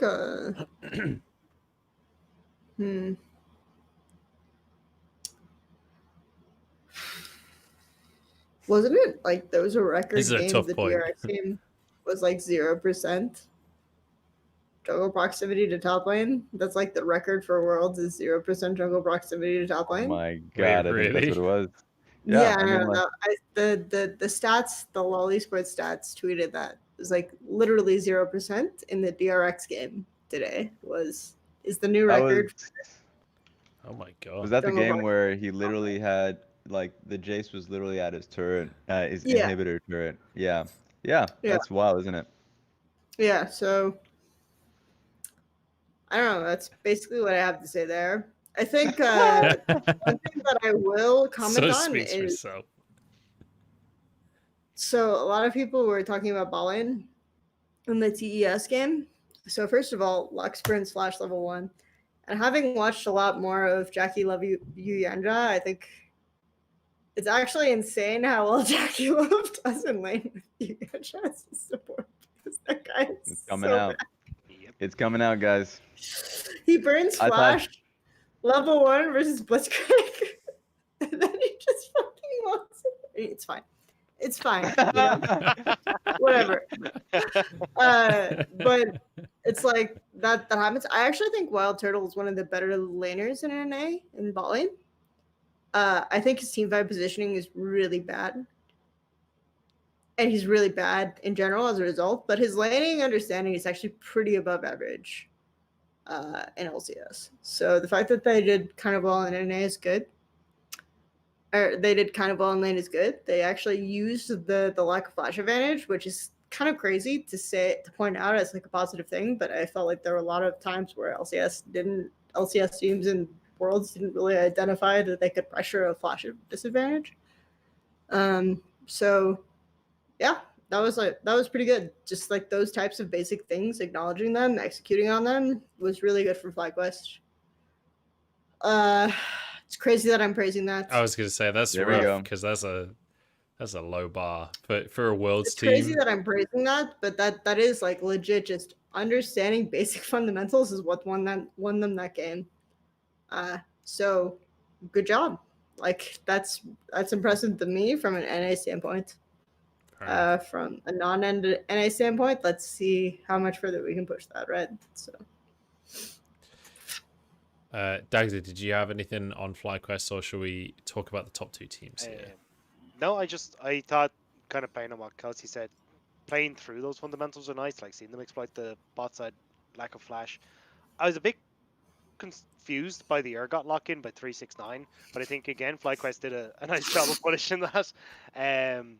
And I think playing out their dragon fights well, like using the Blitzcrank well, I really liked. Like having Ignar pick over the side, pull 369, and just automatically win the fight off of that one pick. So I think they did a good job of using the advantages that they had got to close out that game, and it was nice to see when I have watched other NA teams in Worlds just throw away those leads. So fair dues to them.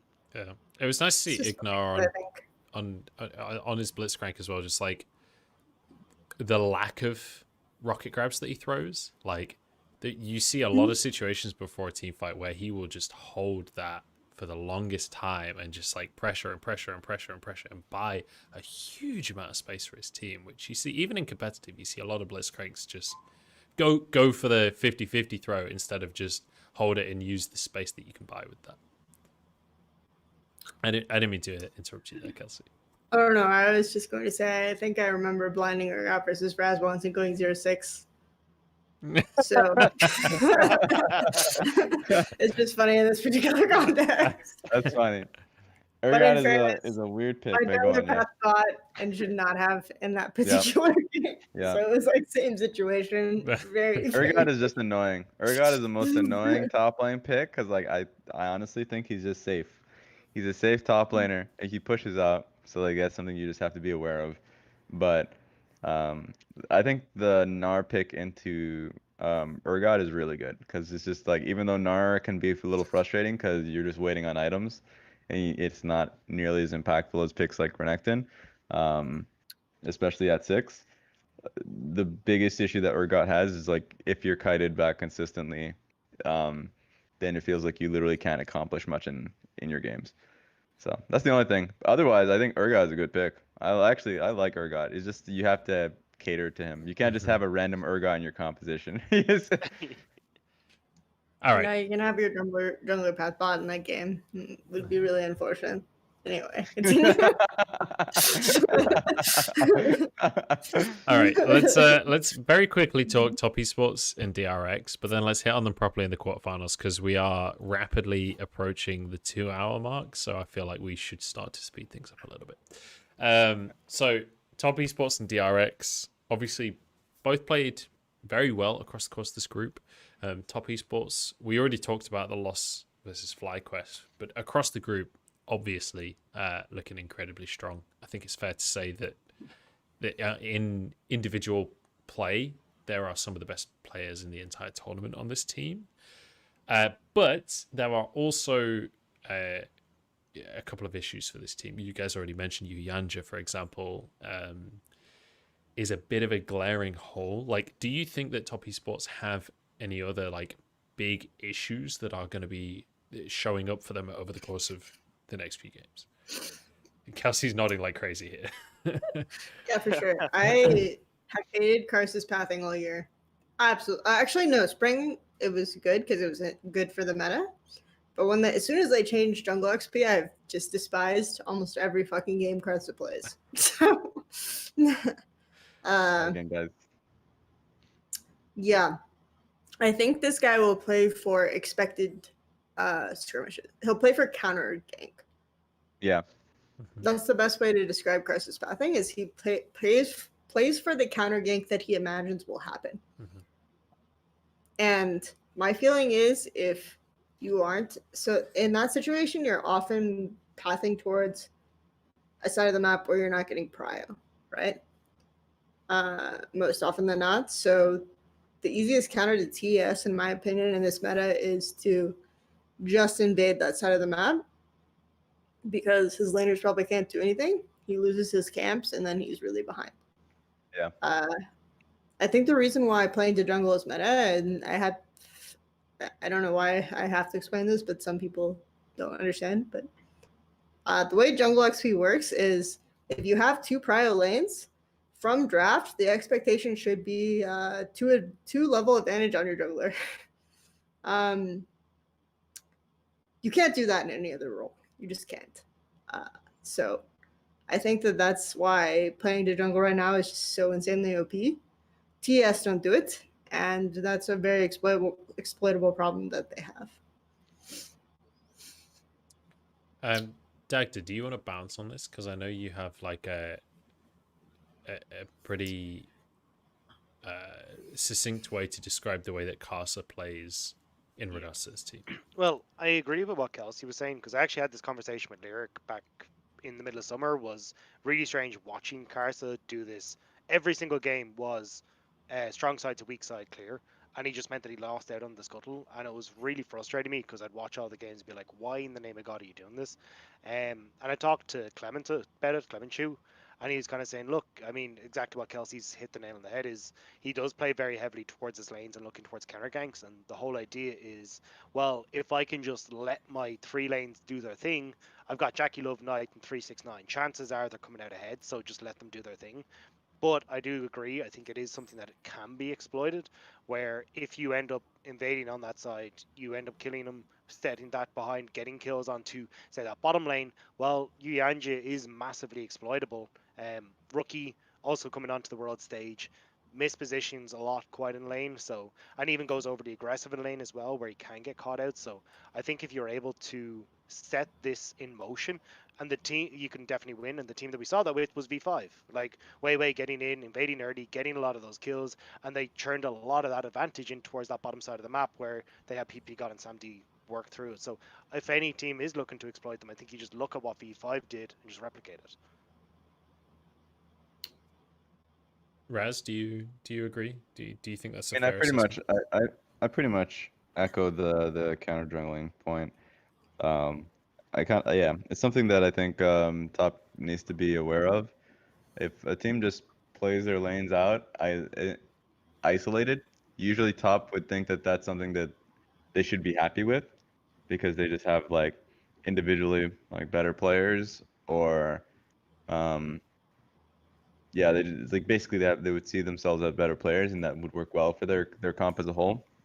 But if a team just kind of cycles through um Karsa's camps on the side of the map that he's not on, or even just contest him if you have prio through mid or something, then you're just gonna have an insanely far behind jungler, and you can guarantee that, like at least through the draft. So that's something that they just have to be aware of.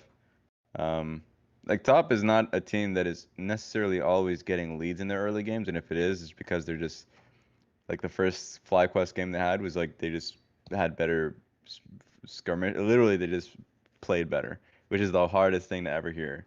Is that like execution errors were happening from FlyQuest side. Um, so like you can always kind of give them that, and I think the game that they had versus Kingzone by the end was also just very similar to that in terms of they're just high execution players, so that's always going to be a strength that they have. But yeah, I think jungle is pretty much their weakness in how much he plays for his lanes. Not the role that he has, but like the extent to his role. Mm-hmm. I also personally think Top Esports is a team that if they have to be the ones that are engaging, they're not particularly good at it. Yanja inexperience doesn't really set up his engages very well. 369 as well hasn't been the best of front lines for them, or to like say comparing them to Zoom can find these super strong engages that can set up wins for the team fights. I don't see that from 369. So I think the biggest issue for Top Esports, and I think the game against FlyQuest to echo that a little bit, is if they need someone that actually has to go in and be that engage tool, they aren't really able to set that up correctly, specifically around objectives. So that's where they really start to fall off, and you can look to exploit that. And 369 hiding in that bush at the first dragon fight was just kind of the big tell for me that they're like, they don't actually know how they're supposed to approach this properly, and you can punish it. All right. If it's okay with you guys, I'm going to move the conversation on to the quarterfinals. I know we haven't talked about Dragon X yet, but I would like to transition into the quarterfinals by talking about Dragon X's quarterfinal first, because I think it's the least exciting quarterfinal to talk about. And I want to go. I want to build the conversation. Yeah, so let's start the conversation with Dragon X and like the positives there, and then finish the conversation with why those positives aren't going to be good enough against that one. How's that sound? Okay. So Dragon X, like let's talk. What's good about them? Because they've got Deft. Like, as a world's viewer for many years, that's usually a big plus, right? I feel like he's been underperforming though. That is their positive. Chovy is also their negative. He's MVP every game, so I've heard. Oh about my god, DRX. that's the most Kelsey thing I've ever heard. Just say they're positive. Just say just give me a positive note, Kelsey. No, their positive is also their negative. Oh my goodness. No, I feel like Chovy is really, really insane. Chovy is crazy. That guy is so good. Actually, so good. I feel like, so I've heard unrealistic expectations that their coach has had for Chovy. Stuff like, okay, like I remember last year when they picked Ezreal mid into some really whack matchup. I don't even remember what the matchup was, but the explanation was like, if he spaces perfectly, then he should be able to just like completely dominate the lane and carry the game. It was like, I think it was versus something weird like Aurelia. I don't know, something that can get on you easily. Yeah. And I was just like, but he actually like performs under those expectations. It's crazy as fuck. Like this guy is insane. But I feel like he's literally late to every team fight. Like the fight is over before he's there. No. And I don't know if this is just a macro conception issue. This is a Piosik doesn't. Sometimes it's a Piosik doesn't come mid to help to escort or like help him like get prio so he can move. Sometimes he'll just be 2 kills up and do nothing, you know. But that's why I think it's just like this team should play so hard around whatever this guy wants to do. But it's clear that he's not expressive in what he wants to do based on how they play. So that's why that's why I made the comment. They're definitely a team of very talented individuals. I feel like I say this a lot, and it's mostly based off degrees, right? Piosik is a very good Kindred player, and he's very good at button pressing. I think I give him that. Sure. It's like a monkey on a typewriter. But like, I think he's really strong at that. I think some mistakes that he does make at times can just be, well,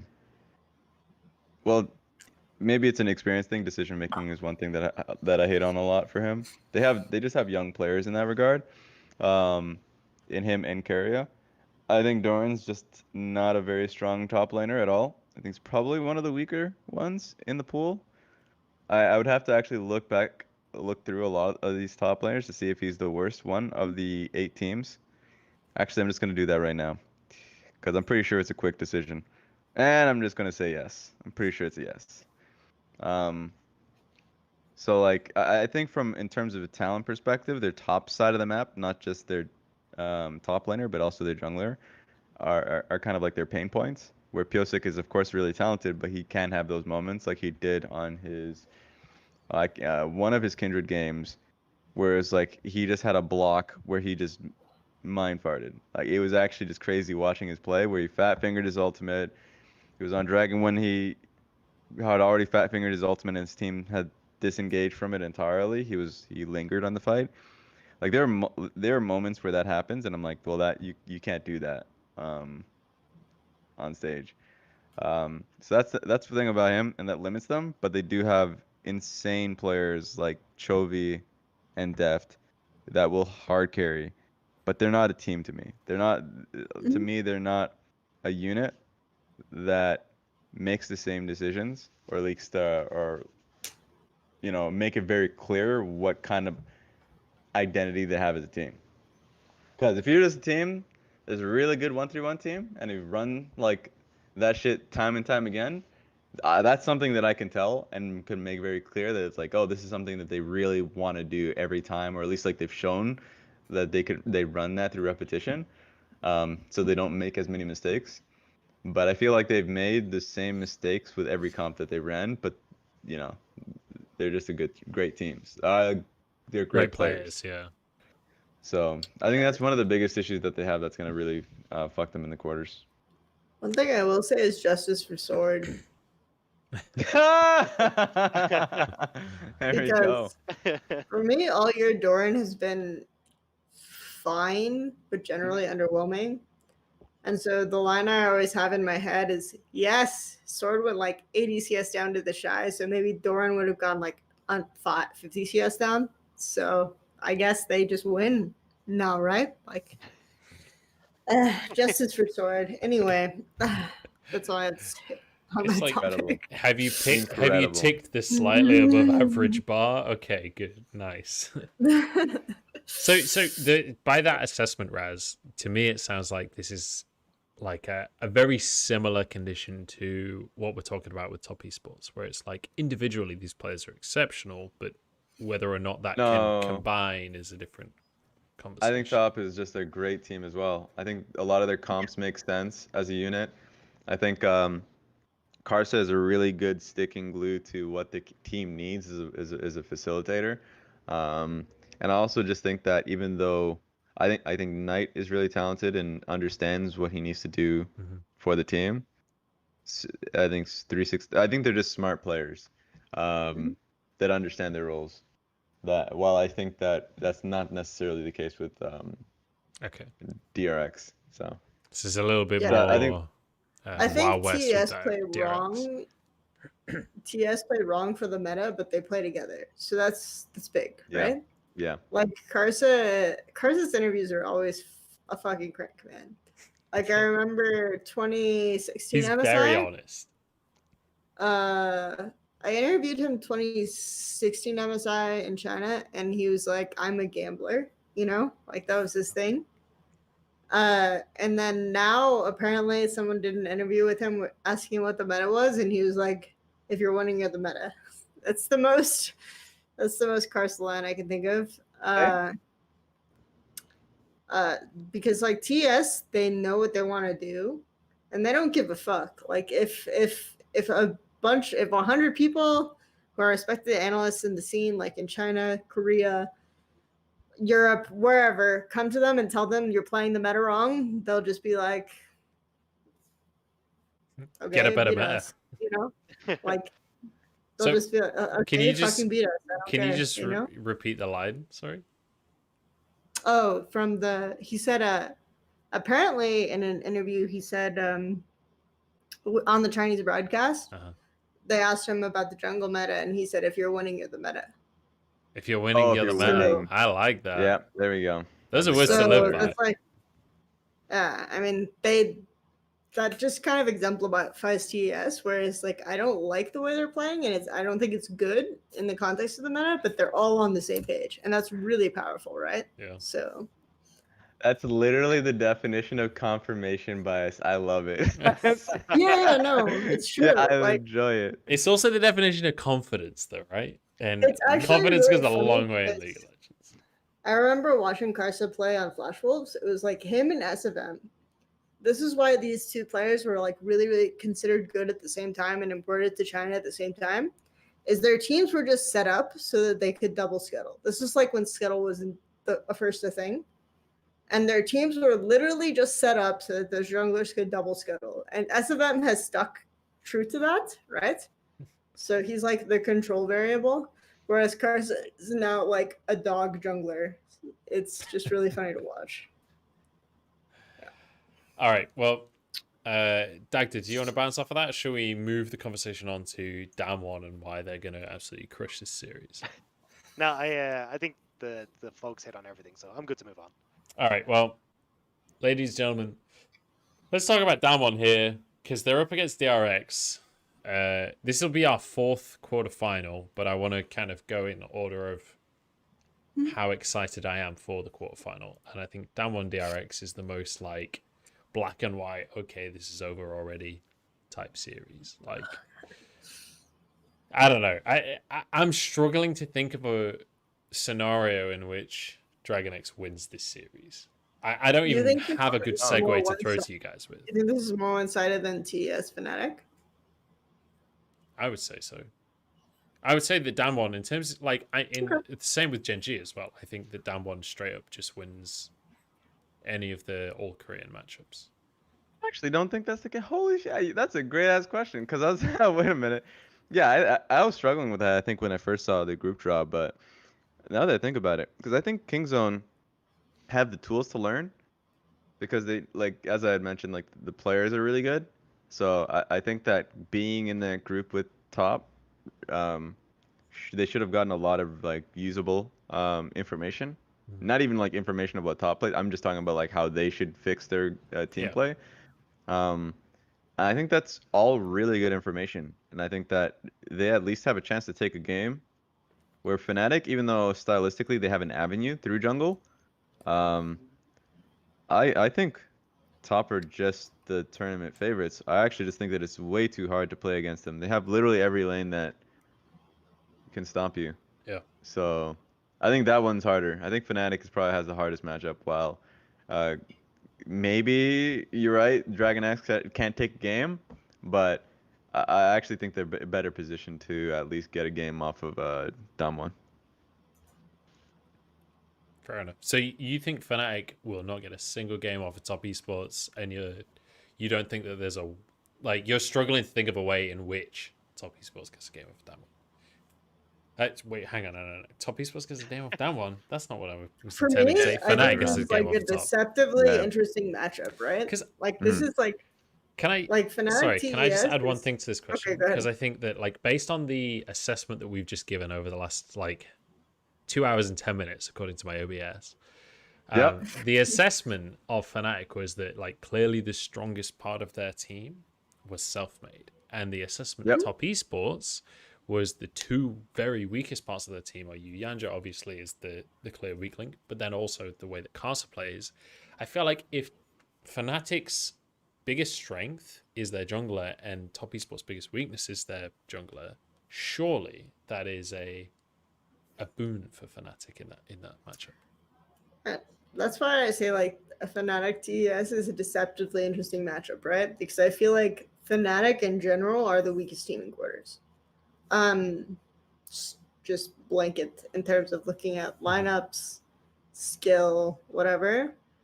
But they play more to the meta than TS does. So it kind of weirdly reminds me of RNG versus G2 in 2018, right? Yeah. So for me, that's why it's a deceptively interesting matchup, because it's they could be an objectively worse team with objectively worse players in certain roles. Obviously, I'm not saying all of G2 were worse than all of RNG, but they understand the meta better and they play to it better, so they win, right? Yeah. So I think that's a small possibility in Fnatic versus TES. So that's why, for me, it's a deceptively interesting matchup. And I feel like if TES win this matchup, they're just tournament favorites, because that means that they really understand how to play against what is acceptably meta.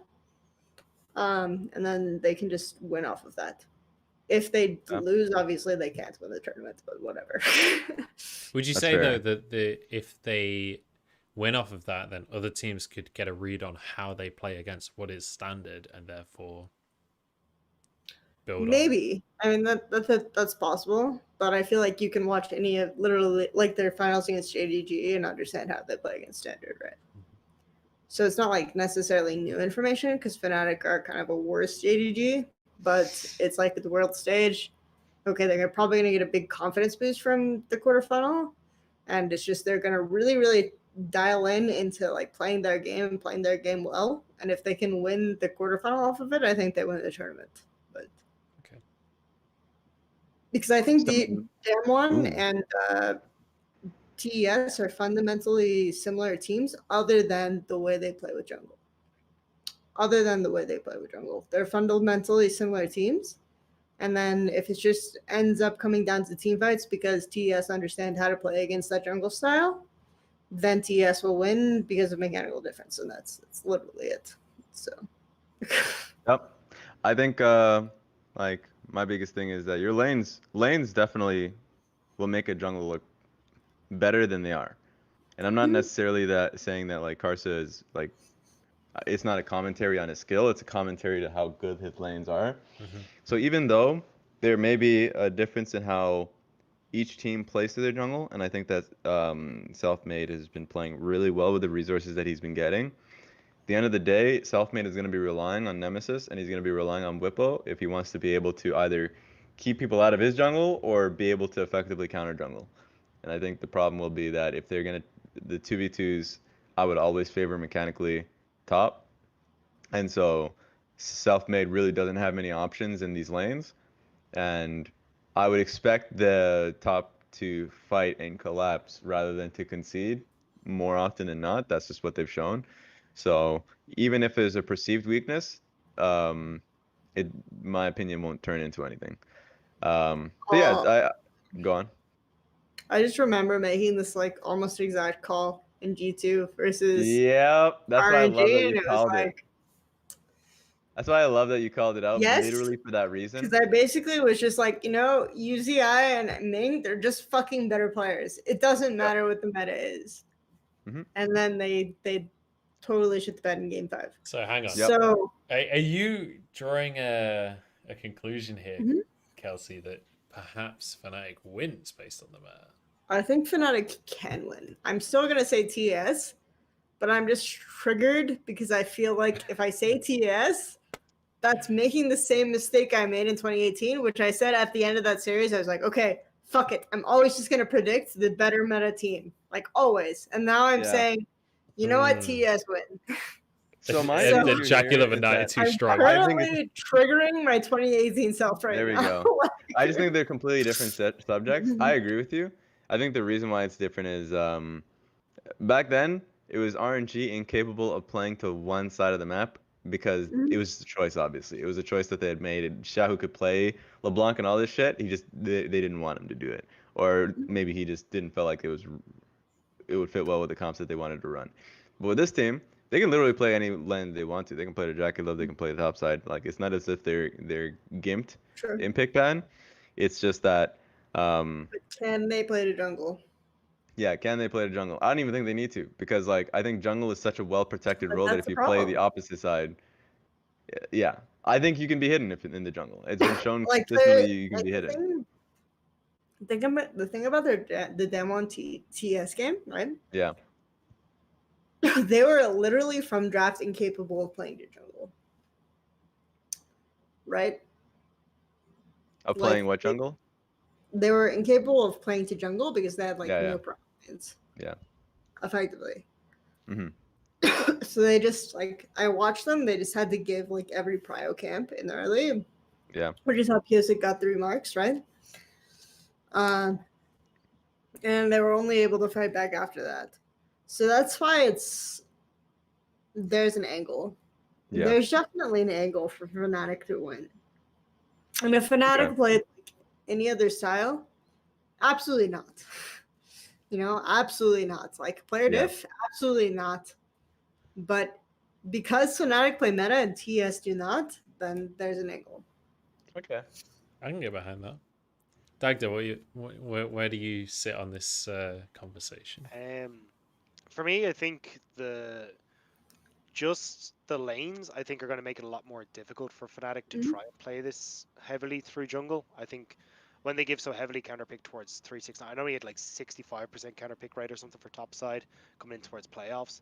I think he'll have an advantage over Whippo. I think Knight should be able. There's so many nullifying mid lane matchups that Knight can actually just power home an advantage through. I know that sounds a bit weird to say, but I still think mid lane prio, as Raz was alluding to, I go over towards the Nemesis is bad.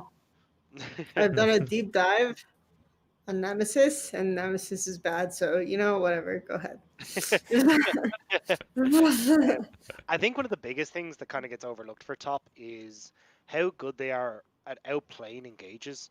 A lot of their wins actually come out of, hey, look, the opponent is actually going to come into us. They're going to come in with the Hecarim picks, these strong engage tools that are going to jump in on top of us, and we're just going to completely outplay everything that you want to do.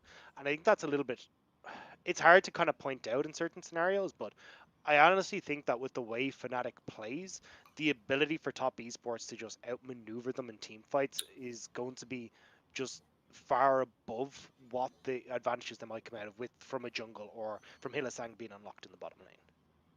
So in LPL playoffs, I low-key decided a good strategy against TES is to ban Caitlyn Ezreal and other ADs that can carry team fights. Yeah. Because they fuck up their early game a lot, and they just get bailed out by hand stiff on their carries. But if Jackie Love is on a more facilitator champ, I feel like that option is more limited. I think so. So Just because it feels like that ability to play at range, where you're just able to keep poking, and then we either win the team fight through that, or the opponents have to dive into us. And yeah, that ability to. but then you're basically like giving, at this point, if you consider Twitch meta or Senna a problem, because Jackie Love has made Senna look like a team fighting, late game scaling AD carry. At this point, then you're giving Syndra to Knight, right? So you're opening a lot of options in draft, but at the time of LPL playoffs, like I felt like Ezreal K were solid bans. This is TS, so I don't know. We'll see. I think TS, like I still will pick TS to win, but I think there are options for Fnatic that definitely exist. So, looking at this series, then, can I ask you guys to give me a prediction on how you think the series will go, or is this too? Have you not had enough time to peruse the matchup? The Fnatic top series? Mm-hmm. I think it's 3-0. 3-0? Top esports? Yep. Yeah. Yep. Dag, do you agree? I will give the universally pussy answer and say 3-1. So.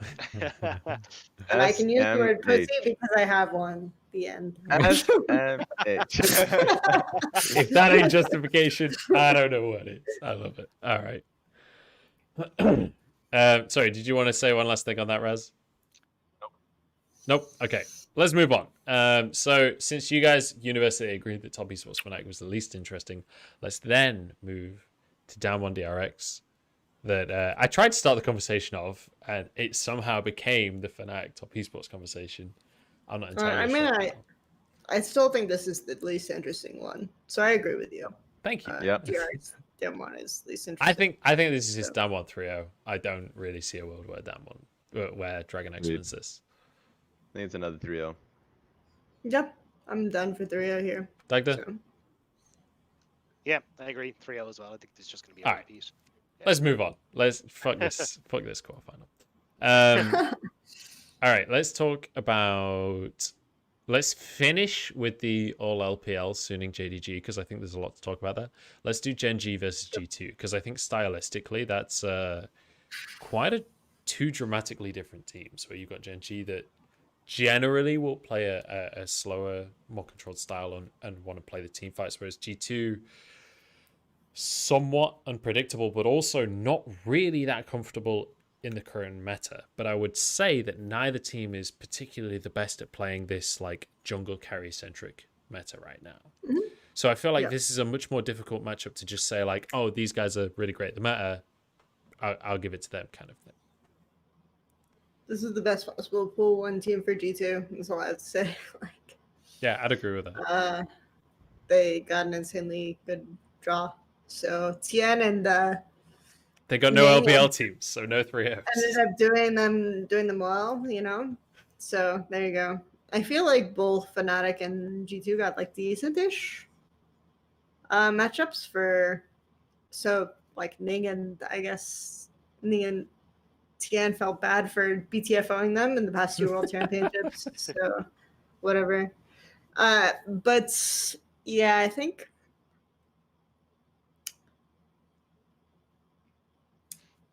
If you don't play hard for jungle matchup, then you don't beat G2. Like, that's just the way that I feel about G2 right now. So, I think G2 can just play whatever the fuck, just play how they played in playoffs. You know, if they do that, and they play for mid advantage, then they win. I have a question to bounce off of that, Kelsey, because the way we've described top esports is that they basically don't play off a jungle matchup, right? So would you say that G2 potentially could beat top esports if say that were the matchup? If they both did that? I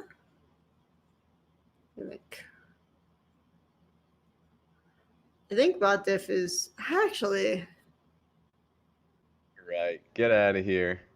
Don't put more thought into this. No, I haven't actually thought about this. So it's a good question.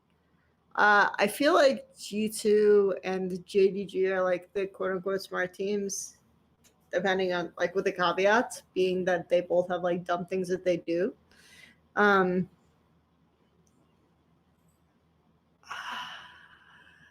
I feel like I've segued have, really like, hard here by accident, but I'm it's actually interested really in your hard. answer. It's actually a lot harder than I thought that it would be. Do you gentlemen have anything to throw in here to? I think G2 could sway? beat them, but I still like slightly favorite TES. Uh-huh. I think that would be like a 3-2. I would say there was like a 3-1 at best in favor of top esports. Really? Just off of like eye But test you're alone. not going to punish G2's biggest weaknesses, which is their bot and their jungle, or because I would say Yuyanjia Jackie Love is and not- Yuyanjia would still out 2v2. I mean, Yuyanjia is like Yuyanjia is like so bad actually, and I think Mickey X is the best support in the tournament, like straight up. He just is. If you watch the G2 games, like Mickey X has consistently made the best plays of any support in his the tournament. Bard especially, I think he played exceptionally well. I think Perks is hard inting, which is like hard to say because I feel like Perks is the heart and soul of the team, but Perks is like fucking hard inting. But Mickey X is the best performing support in the tournament. And then Yuyanjia is like, it's the opposite. Yeah. I feel like it's the opposite for TES, where it's like Jackie Love is potentially the best performing AD in the tournament. And Yuyanjia is it's fucking trolling. Like, so... I do think I would actually, because I think Hillsong has been really fucking good. So I would actually say Hilly, but I think between him and Mickey X for sure. Isn't it just crazy though that both like Mickey and Hilly? Yeah, isn't it crazy that both Mickey and Hilly are kind of known for being fairly inconsistent? And yet in this tournament specifically, they're both like playing exceptionally consistently. Like that's Hilly for sure. Hilly for sure. So, like last year, my assessment was that G2 understand the support meta really well, and they've just like kept to that. The problem with EU is that they haven't then adapted to understand the jungle meta. So, like China, certain regions understand the jungle meta better, and then also have a good supports that do similar functions to EU sports. So for me, it's like, okay, Yuyanjia, like bot lane ends up being determined by supports more often than not. And if Mickey X is the best performing supports in the tournament, then it's harder to get an advantage through bot than normal, even though Perks is hard trolling. And then from that, it's like, okay, both junglers are going to play this. But if you watch Yengo's preview, he's constantly watching wave states. So I feel like he's like the better Cursa, as shit as it sounds. So then it basically just comes down to the solo lane matchups for me. So like, who do you think is better? Legitimately, I think like Wonder Caps are really, really good. I also think that 369 Knight is really, really good. Like they're probably better, but it's not insanely cut and dry. So. I think Knight is better than Caps, but I would actually give the edge over 369 personally. That's interesting. I would have gone the other way actually. I think they're functionally the same stylistically, like team stylistically. I think for sure Knight and 369 are better and have like a larger pool that they can play towards. I think the biggest question to me is how they want to play out their comps, because I wasn't really happy that Top has been like, or at least have tried to put Knight on more like facilitating duties to kind of play to carry jungles. Because I think one thing that Caps has struggled with. Yeah. That is true. That is same with G2. Yeah. One thing that Caps has kind of struggled with a lot of the times is that his prior international events, he's usually gone for the more side lane teamfight oriented pick, like Kali, Silas technically to a certain degree, and that would leave him really wide open to like Orianna picks or something that was more in like kind of centered around just stomping lanes. And I think that's something that I kind of would caution, is I think Caps' major strength that I've seen more often and valued is that he is really good later on in the game and making more like the smarter side lane decisions, and also roaming more frequently early on in these games when he has prio, but not necessarily the 1v1, like the raw laning aspect. And it's not necessarily like a mechanical difference. It's literally by choice and how he plays his lanes. So that's where I would say If we're just talking about raw laning, I would say both top solo laners are better in that respect. Yeah, that's pretty much it. I think they function the same way though. I think that G2 is better at playing to mid, though. If they accept that that's what they should do, they're better at doing that. Unfortunately, I agree with that. I think they have not accepted that, and they have tried to play the jungle more, which means that I've seen, like, for example, in the Syndra Kali game, I've seen Caps give up, like, potentially winning lane states. They won the finals, by the way, if you watch, by Caps, like, pressuring lane state differences, particularly game 5. Yeah. If you watch Corgi. So for me, it's really hard to see them just giving up that type of advantage that they can generate. Because I think their mid jungle 2v2 is the best at the World Championship. Like, Yankos always is looking at wave states, always trying to play off of them. Caps, really insane at wave management. So the fact that, like, they consistently just found 2v2 advantages mid jungle is something that I think in LPL or not LPL, TES is not as good at, because, like, Knight is really good at understanding the wave state. So then if Karsa doesn't come, then he just flashes for to try to 1v2, which is really troll. Compared to, like, those kinds of things, I feel like G2 have the best 2v2 mid jungle tournaments, and if they play to that, then they can win games. If they do not, then they are gonna lose, because their understanding of how to play the jungle carry meta is fucking bad, and that's kind of like where I am. I feel like they would lose to TS based on that. Okay. The biggest issue, but it would be close. Yeah. That I think I have with G2 is I agree with the points that have been made, but I think their objective setup has been really poor this tournament. And I think for top esports specifically, who will fight you for every single objective, whether it's good for the composition or not, I think can definitely look to exploit it. And kind of going back to those two Suning games where there was the Scion where they just didn't play through where Wonder was actually on the map. You end up Suning taking this massive advantage off of that dragon fight, and then the same again in the one prior to that as well, where they didn't set up the wave crash properly in mid, go for this bot lane dive, which ends up giving Suning advantages as well. Like, I think top esports nearly take that to a level above again on Suning, and I think if G2 are going to end up running into similar scenarios where they're not setting up correctly for these cross map plays, I think they end up in a lot of trouble. I think G2 is set up really well for the objectives they want. If they don't give a shit about the objective, they won't bother. So, from that perspective, maybe I disagree. But yeah, that's it. So I do want to segue the conversation a little bit here, because we are getting pretty far off of track. Sure. So let's return, because we were talking about technically G2 and Gen G, since G2 aren't going to play top esports. And I realized I actually initiated this massive segue, so I will fully take the brunt for that. But Gen G and top esports are two pretty dramatically different teams. So when it comes to Gen G, how do you guys feel like this matchup plays out?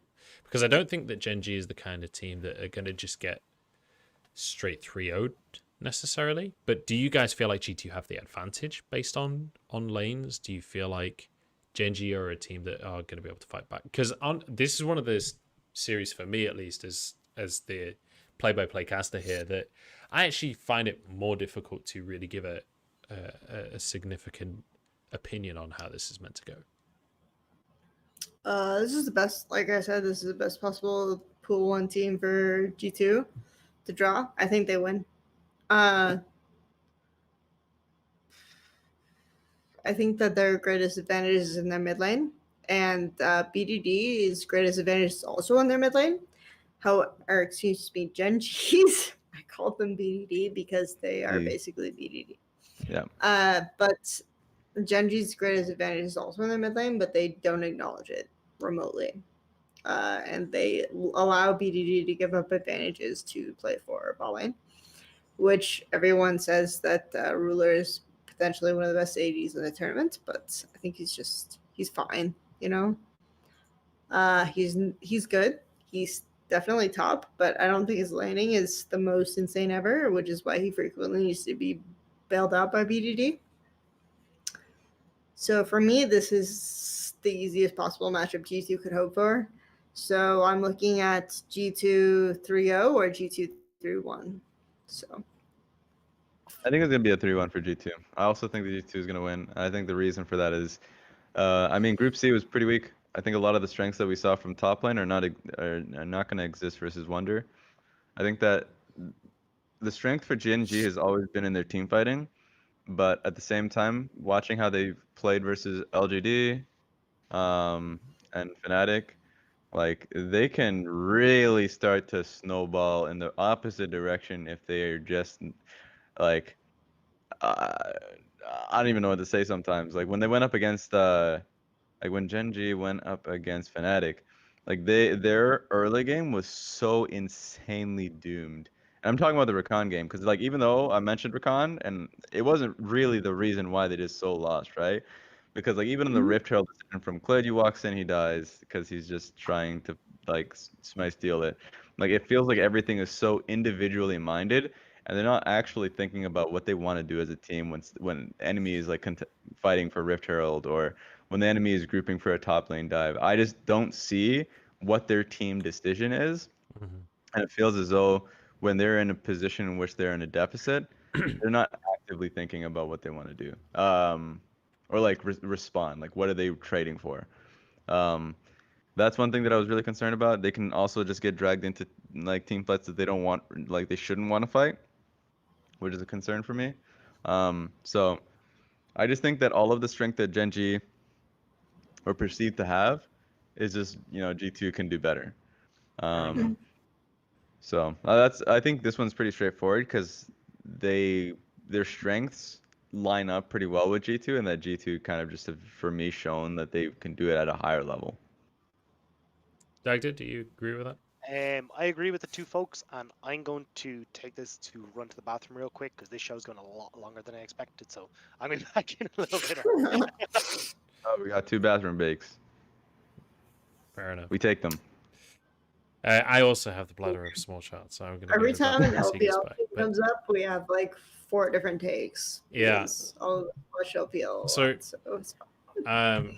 Kelsey, you gave me 3-0/3-1. Raz, you never actually gave me a score on that matchup. On the G2 3-0 because the G2 I one? don't want to be an asshole. So On G2 the G2 matchup, the G2 Gen G, I said it was 3-1. 3-1. Okay. Yeah. yeah, he said 3-1. I'll get Dagda's take on when he gets back. I'll We just kind of say already 3-0. talked Tez versus Fnatic. I don't know if we ever got predictions on that one though. I feel like we kind of just talked. I think we did. I said 3-0 for that one. You said 3-0. But Kelsey, Yeah. you were more like sorry, what did you give a prediction? Because I feel like you were more airing She towards gave the Travis Fnatic Gafford side. response of anything can happen. That's what she did. It's She's way like- harder. Yeah. No, it's legitimately way harder because I just keep I know, I'm thinking just of trolling. my 2018 self. I think I said 3-1. I think I said I would give the pussy answer because I feel like have you a said pussy. 3-1. Yeah, you did. If I remember. So Dagda's back. Dagda. Oh, he's not. His headphones on yet. All right. So I just need to quickly double check. I'm not sure if you gave an answer on Tez Fnatic, and we need your answer on Gen G versus G2. So what are your predictions on those two series? Top esports Fnatic were 3-0, and then the Gen G G2 was 3-1 G2. 3-1 G2. There we Okay. go. So since we've got an all LPL cast here, essentially, let's talk about the last quarterfinal here because that's the most exciting one. Nice. Suning against JDG. Is it exciting? I think it's exciting because I love Suning, and no matter what, I'm gonna back Suning. 3-2, baby, let's go. But guys, tell me why JDG are gonna beat Suning. By the way, to give quick context, we have broken Munch's heart today because he texted me earlier on saying, "Can't wait for the Sunni Fnatic finals." So No, hang on. No, I said I'm heartbroken that there cannot be a Suning Fnatic final. sorry. We have to have a Suning Fnatic semi-final instead. How devastating is that? For Sure. me, just to clarify that, I'm a Fnatic fan since season 2, and I've adored Suning this year. So moving on. Anyway, Raz, you were saying. To me, Suning has been a team that has been probably performing better so far in the tournament. Like, for sure they have been in comparison to JD. I think that Bin has felt really comfortable for the reasons we explained through like our group stage conversation. So I think Suning are looking really good, but also like I don't want to ever base too much of what we're seeing on the group stage best of ones. We've seen that too much in previous international events. I think JDG are this smarter team. I think JDG are less kind of there's a word for it, impulsive. They're a less impulsive team, and so like they'll pick smarter fights. Where we already saw what SOFM does sometimes, especially like he'll see like a specific fight or skirmish that works well for him, but sometimes he doesn't really think about the lanes around him. Like I think this group stage he's actually been doing a really good job at like being able to pull Angel and Bin, but sometimes he can get ahead of himself. So I think Zoom I think like they have like good talent to match, and I think they're a team that are pretty smart in how they draft, and I just think they'll take the series 3-2. I'll say 3-2. I'll say 3-2. I have a lot of I'll say 3-2. My gut feeling is usually 3-1 in these instances, but I think that Suning are a pretty active team that they can claw back deficit. Personally, I think Suning are weak to the exact thing that JDG are good at, and they don't have a good mid laner. Yep. So JDG's biggest exploitable weakness is not functional. I am predicting JDG 3-0. So. God damn. That one's actually for me the most surprising one. Yeah. I'm gonna slip on the middle ground and just go 3-1. I think. For who? Who to win? JDG. Okay. Yeah, I think Suning have looked a hell of a lot better than they did in the regular split. I think Angel stepped up a lot. We were already talking about that a bit, especially being able to bring out the Akali and stuff like that. I think is really cool to be able to see from this guy. I just don't see them being able to play their style as much as they want to. Like playing so heavily through Bin in the early stages of the game, trying to move Sword out of that bottom lane as well. I think JDG are just going to be able to counteract it so well. Zuma's been phenomenal on the top side. They don't give them that advantage. I think Lumeo is a better roaming support than Sword Art. He does a kind of a similar job in certain situations. So I just overall think JDG just end up winning through that early stages and then powering that home in their strong team fights. I wanted to, for stylistic reasons, see the opposite of what we saw in the LPL semis, which was the LGD JDG and Suning TS, because I feel like stylistically the opposite would have been a much more interesting matchup. But I am excited about these quarters. However, I do think it will be a JDG 3-0, just because I think that both of them do play for jungle matchup. However, the way that Suning plays is like Top is going to play like a psychopath, and as I've explained, Zoom is a very unique, almost unique. Like I think the only other player who I've seen achieve like international greatness and success being able to play multiple styles and like carry from survive side is Odwamna. So that would be like the two players I would put in this category. I think that he's very uniquely strong, and so the way that Suning have been playing is not going to grant results as easily, just because there will be a matchup with the jungler that actually understands camp trades and XP advantages. So for me, it's just hard. How hard are we talking here? Are we talking like 3-0 hard? Yeah, it's a 3-0. So I think JDG 3-0. Is that unanimous here? I obviously missed a small. Dagda said 3-1, I think. Yeah. Right? Yeah, and I said 3-2. Raz said 3-2. So Okay. Yeah. Yeah. But you all say JDG. Yeah. Yep. Yeah. How could you do this to me? I'm gonna say 3-2 Suning. Oh, okay. Less based on analysis and more based on what my heart tells me. But you know, I'm just gonna leave it. I'm just gonna let it settle. There we go. I'm gonna allow people to take from that what they will. Once, and he just never turns. Because I think the top lane matchup. I think the top lane matchup is insane. I actually think Angel maybe could get the better of Yagao in the mid lane. But I think Huanfeng is the secret weapon. I think he's not been unlocked yet, and I think that there's a little bit of lock picking required there.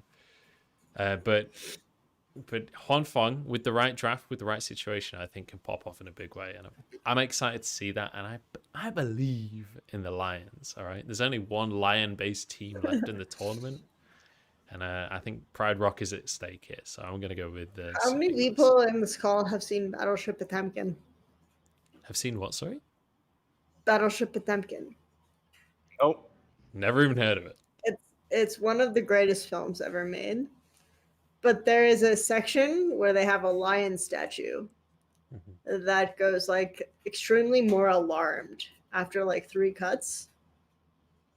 It's a Russian film from the 30s. Anyway, but the lion statue. Like, I've seen a lot of Russian films through the 30s, but this is the one that skipped my radar.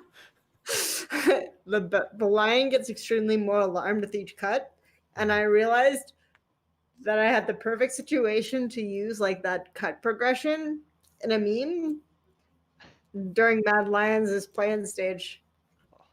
Well, and it didn't occur to me until after. You might get another chance. Yeah, so I'm basically banking on the Sunni JDG series here. So, all right, fun times. Well, we're just about rounding out the conversation here. So, ladies and gentlemen, boys and girls, do you have any final thoughts on the quarterfinals that are coming up, and any last things that you want to say to our audience before we close out the show here? We'll start with you, Raz. I think we're going to get some banger games. Top 8 for me has been, at least this one,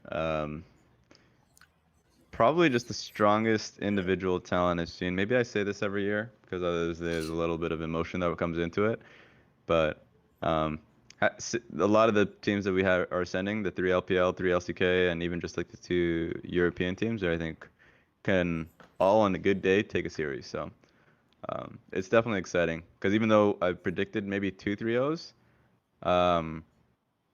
there is definitely an avenue in which they can fight it out, where in the past I've usually been like, there's no way. Fair enough. I like that. Kelsey, do you want to go next?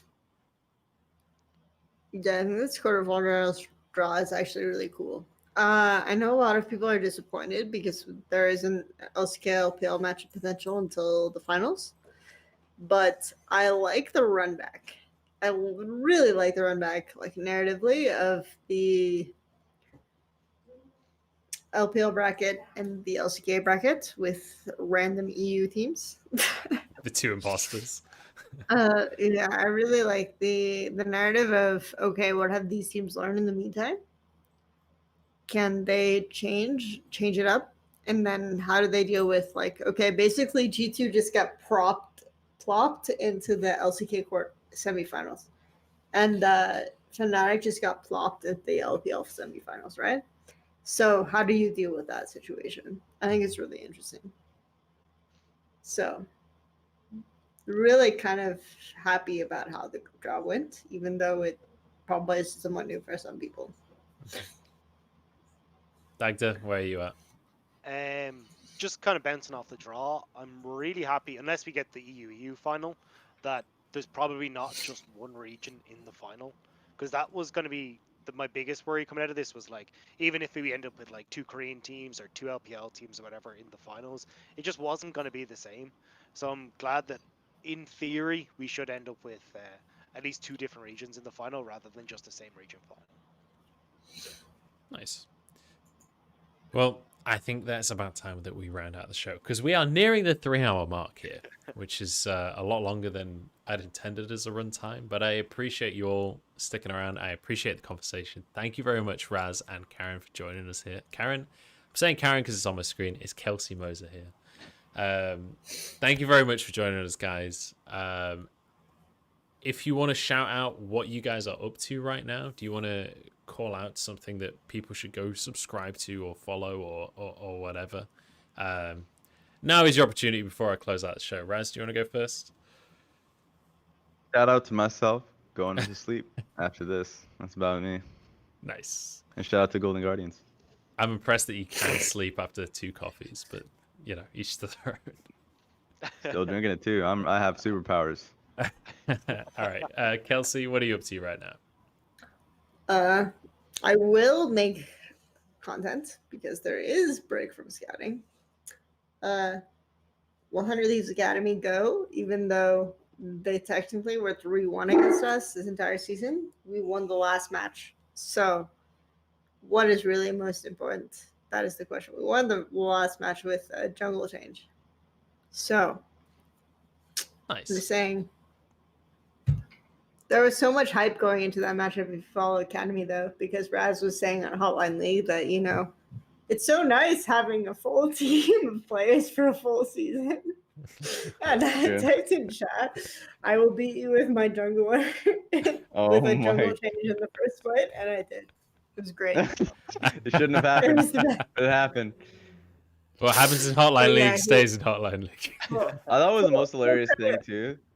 There's like another piece of content where like they were hyping up Kenvi, and I was like, I always want to support like new junglers as well, but obviously like just for the show of it, I was like, I will, you know, focus Kenvi down, blah blah blah. Yeah, and I was I like, know.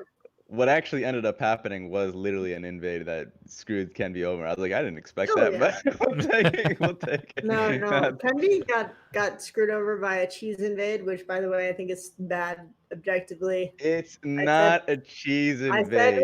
I said we would talk about it at the end of the season, but I think it's bad objectively. All right. My team reacted poorly to it. Is bad objectively. The most hilarious part of it was, which is why it's like fake God Zoom, right? Which was like fake God was like, he's still top lane because Hard was just sitting top in the brush. Well, Kenvi was farming, and fake God and Comps was like, he's still top. By the way, he's still in the bush. Have a fun time, guys. What I've learned tonight is that maybe I should start an NA Academy podcast. That seems like potentially where the banter is at. We're going to close out the show, though. Thank you very much, Raz and Kelsey, for joining us. Dagda, as always, thank you very much for being with me here. We're going to close out Bevvies with the boys. I've enjoyed having Bevvies with you guys, and I hope you've enjoyed being with the boys. And with that, we're going to close out the show. So until next time, ladies and gentlemen, we'll see you in Champs League.